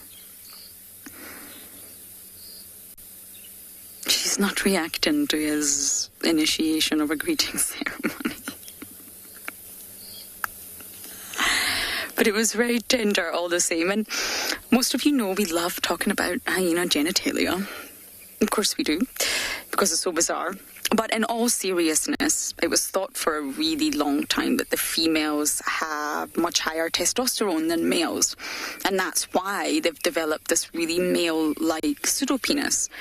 And yes, they do. They're said to have about 3 times the amount of testosterone than males, but that's actually not the reason that they have developed this unique genitalia. It was studied in rodents, and what they discovered was androstenedione. And androstenedione basically is consistently higher in females than in males, especially during early infancy. So they decided to look at rodents, and it shows that this specific sort of unique hormone is actually a strong organizer of anatomical and behavioral differences in many different animals. So that's when they realized that this could be the reason behind hyenas. And androstenedione is produced during pregnancy, and it's produced by the maternal ovary, so it comes from the mother. And placental conversion actually takes this maternal androstenedione and converts it into testosterone through enzyme action, or enzymatic action, and that's the reason that there is lots of testosterone, because it's coming from androstenedione. But it's actually the androstenedione, the hormone itself, that's the reason for the male-like genitalia of females. That was a little bit of science for you there, because it was always just thought to... Oh, sorry, that's my hair. Hello? No, please don't eat my tires. No? I don't want to get a flat tire. Will you change them for me? That's a no. That look of defiance. I'm just going to tap once again because Ngwazi here is really chewing. No.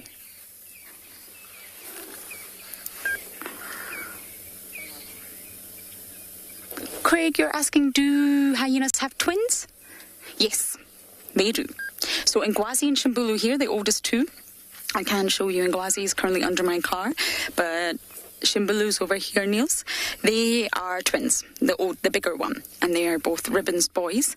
So they normally give birth to 2. Corky's little one here, the one at the front, the smaller one, she seems to have been on her own, but whether there was one maybe cub that was lost that we don't know about, that maybe didn't make it. As I mentioned earlier, there's a really high mortality rate, 60%. Or was she just a litter of one? We don't know. But generally speaking, on average, hyenas have 2 cubs, which makes twin litters. And it's a constant strive for dominance from the minute they are born.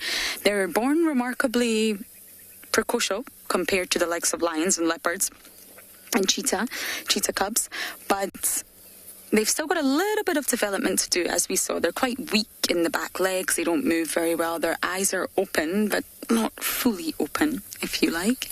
And even although they're still weak, the minute they are born, the twins will battle, and really battle. It involves a lot of physical sort of interactions to strive for who's the dominant one, and they can't both be the same rank. One has to be slightly more dominant than the other, always, even if it's just marginal. Goodness, they love this car. It's probably because it's in such bad condition and smells really bad, but they love it.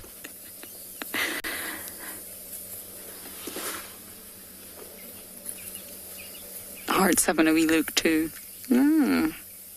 Is there something interesting over there? I don't smell anything interesting.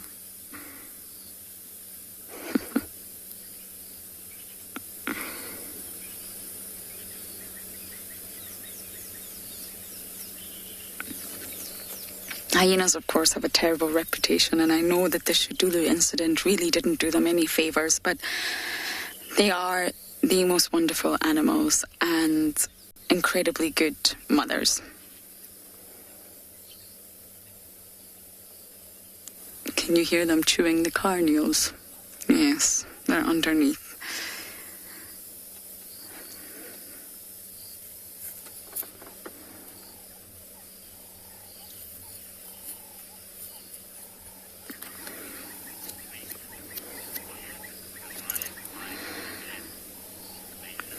Nathan, good question. It's happened many times. And I think it happened with Tswalu recently, I believe. And it's also happened, I've had the Talamati Pride here as well. And normally the cubs just run straight back into the den. They know that they can't stay out. They've got to go straight back in. And that's why they sort of have this protection of the termite mound. And they're quite flighty. They're very relaxed around the car, clearly. But if they hear a noise, they get spooked very easily and they run straight in the den. And that is their safety.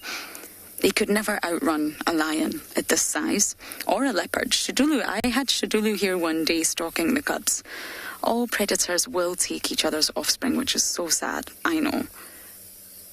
But that's why hyenas do have this communal den, and that's why they regularly change up their dens. Everyone in the clan knows where the den is, but they will move. Although it's been this den for quite some time now. But yes, if a lion came, they would all dart in and most likely hurt the adult here. She would run.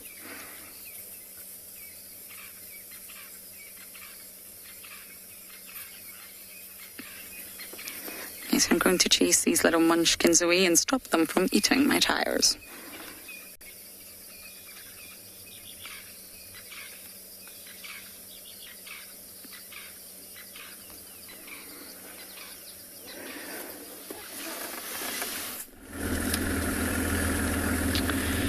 So we've decided to move on and leave the area where that little jackal's den is.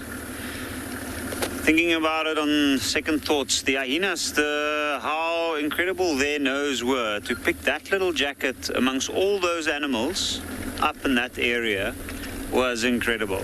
So I've decided to leave that area and rather let it play out as it has to.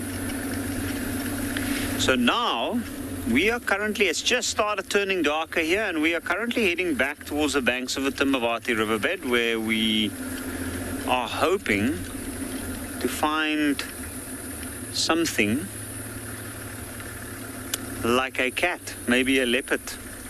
And just look at the scene.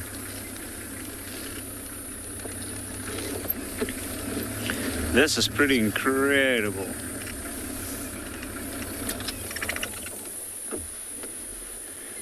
quite a lot of animals out in the open.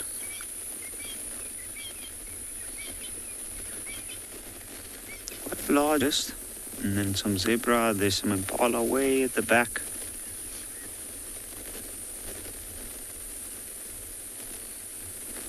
You can see one of the wildebeest laying down in the back.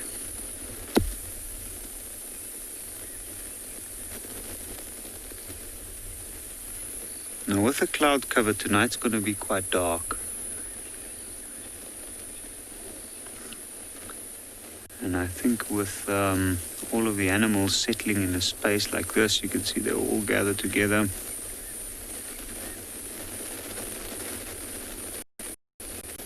We'll stand a better chance.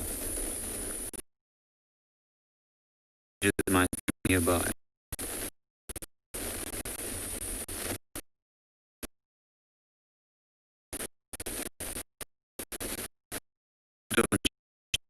This time of year, you can see why the animals are staring around. They look a little bit nervous, especially the one in the back's looking at the impalas.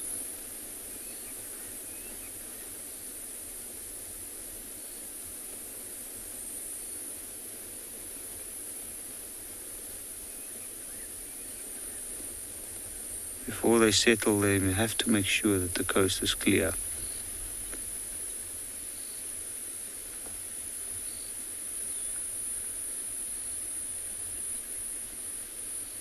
In the direction that those zebras are looking at, you can hear some francolins making a noise. Sounds like they are moving, maybe being disturbed by something moving. Now, it could be anything, more impalas possibly. But for the zebras, they aren't sure, so they're looking a little while longer just to make sure.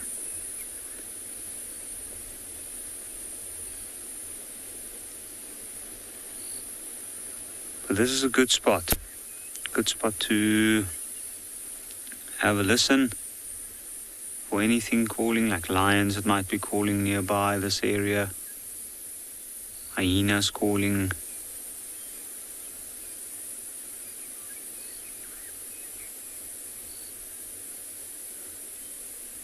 We always think that it is more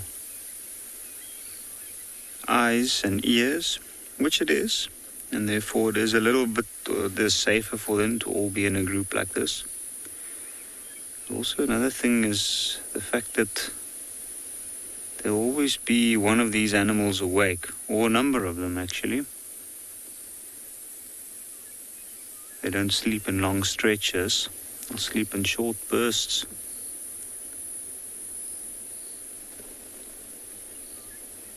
And while the one is dozing, others will be awake.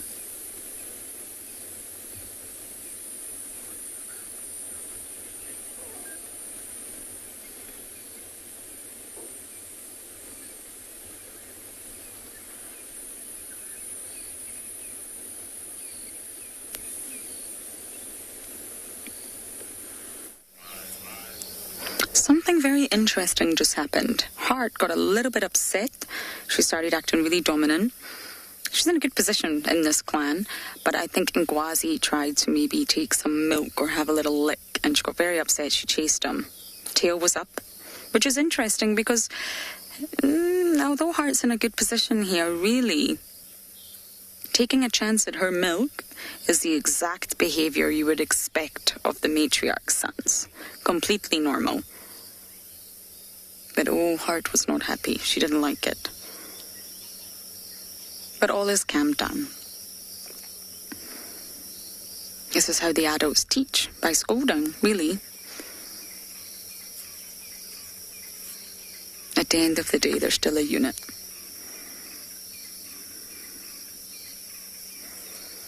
I love the way Corky's girl just cuddles. She just cuddles, and she always wants to cuddle these two boys.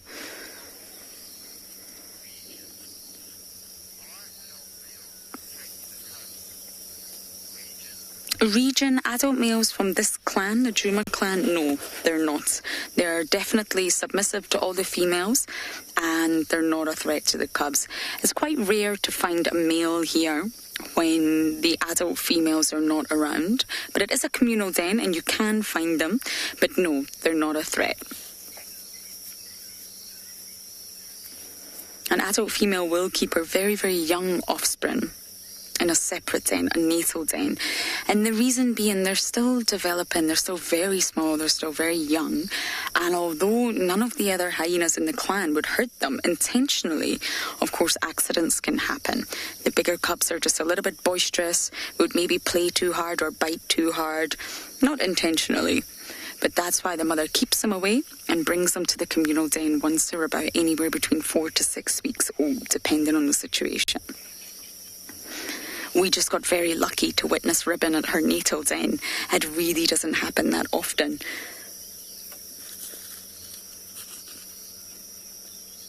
Oh, they heard something. Hart heard it too.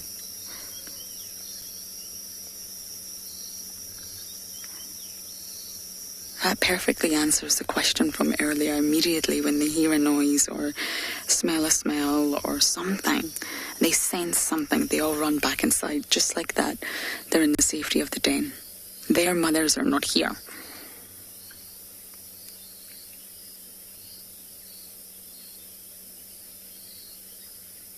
It's been a while since I've had a sighting of Ribbon, and I do have to say, I miss her.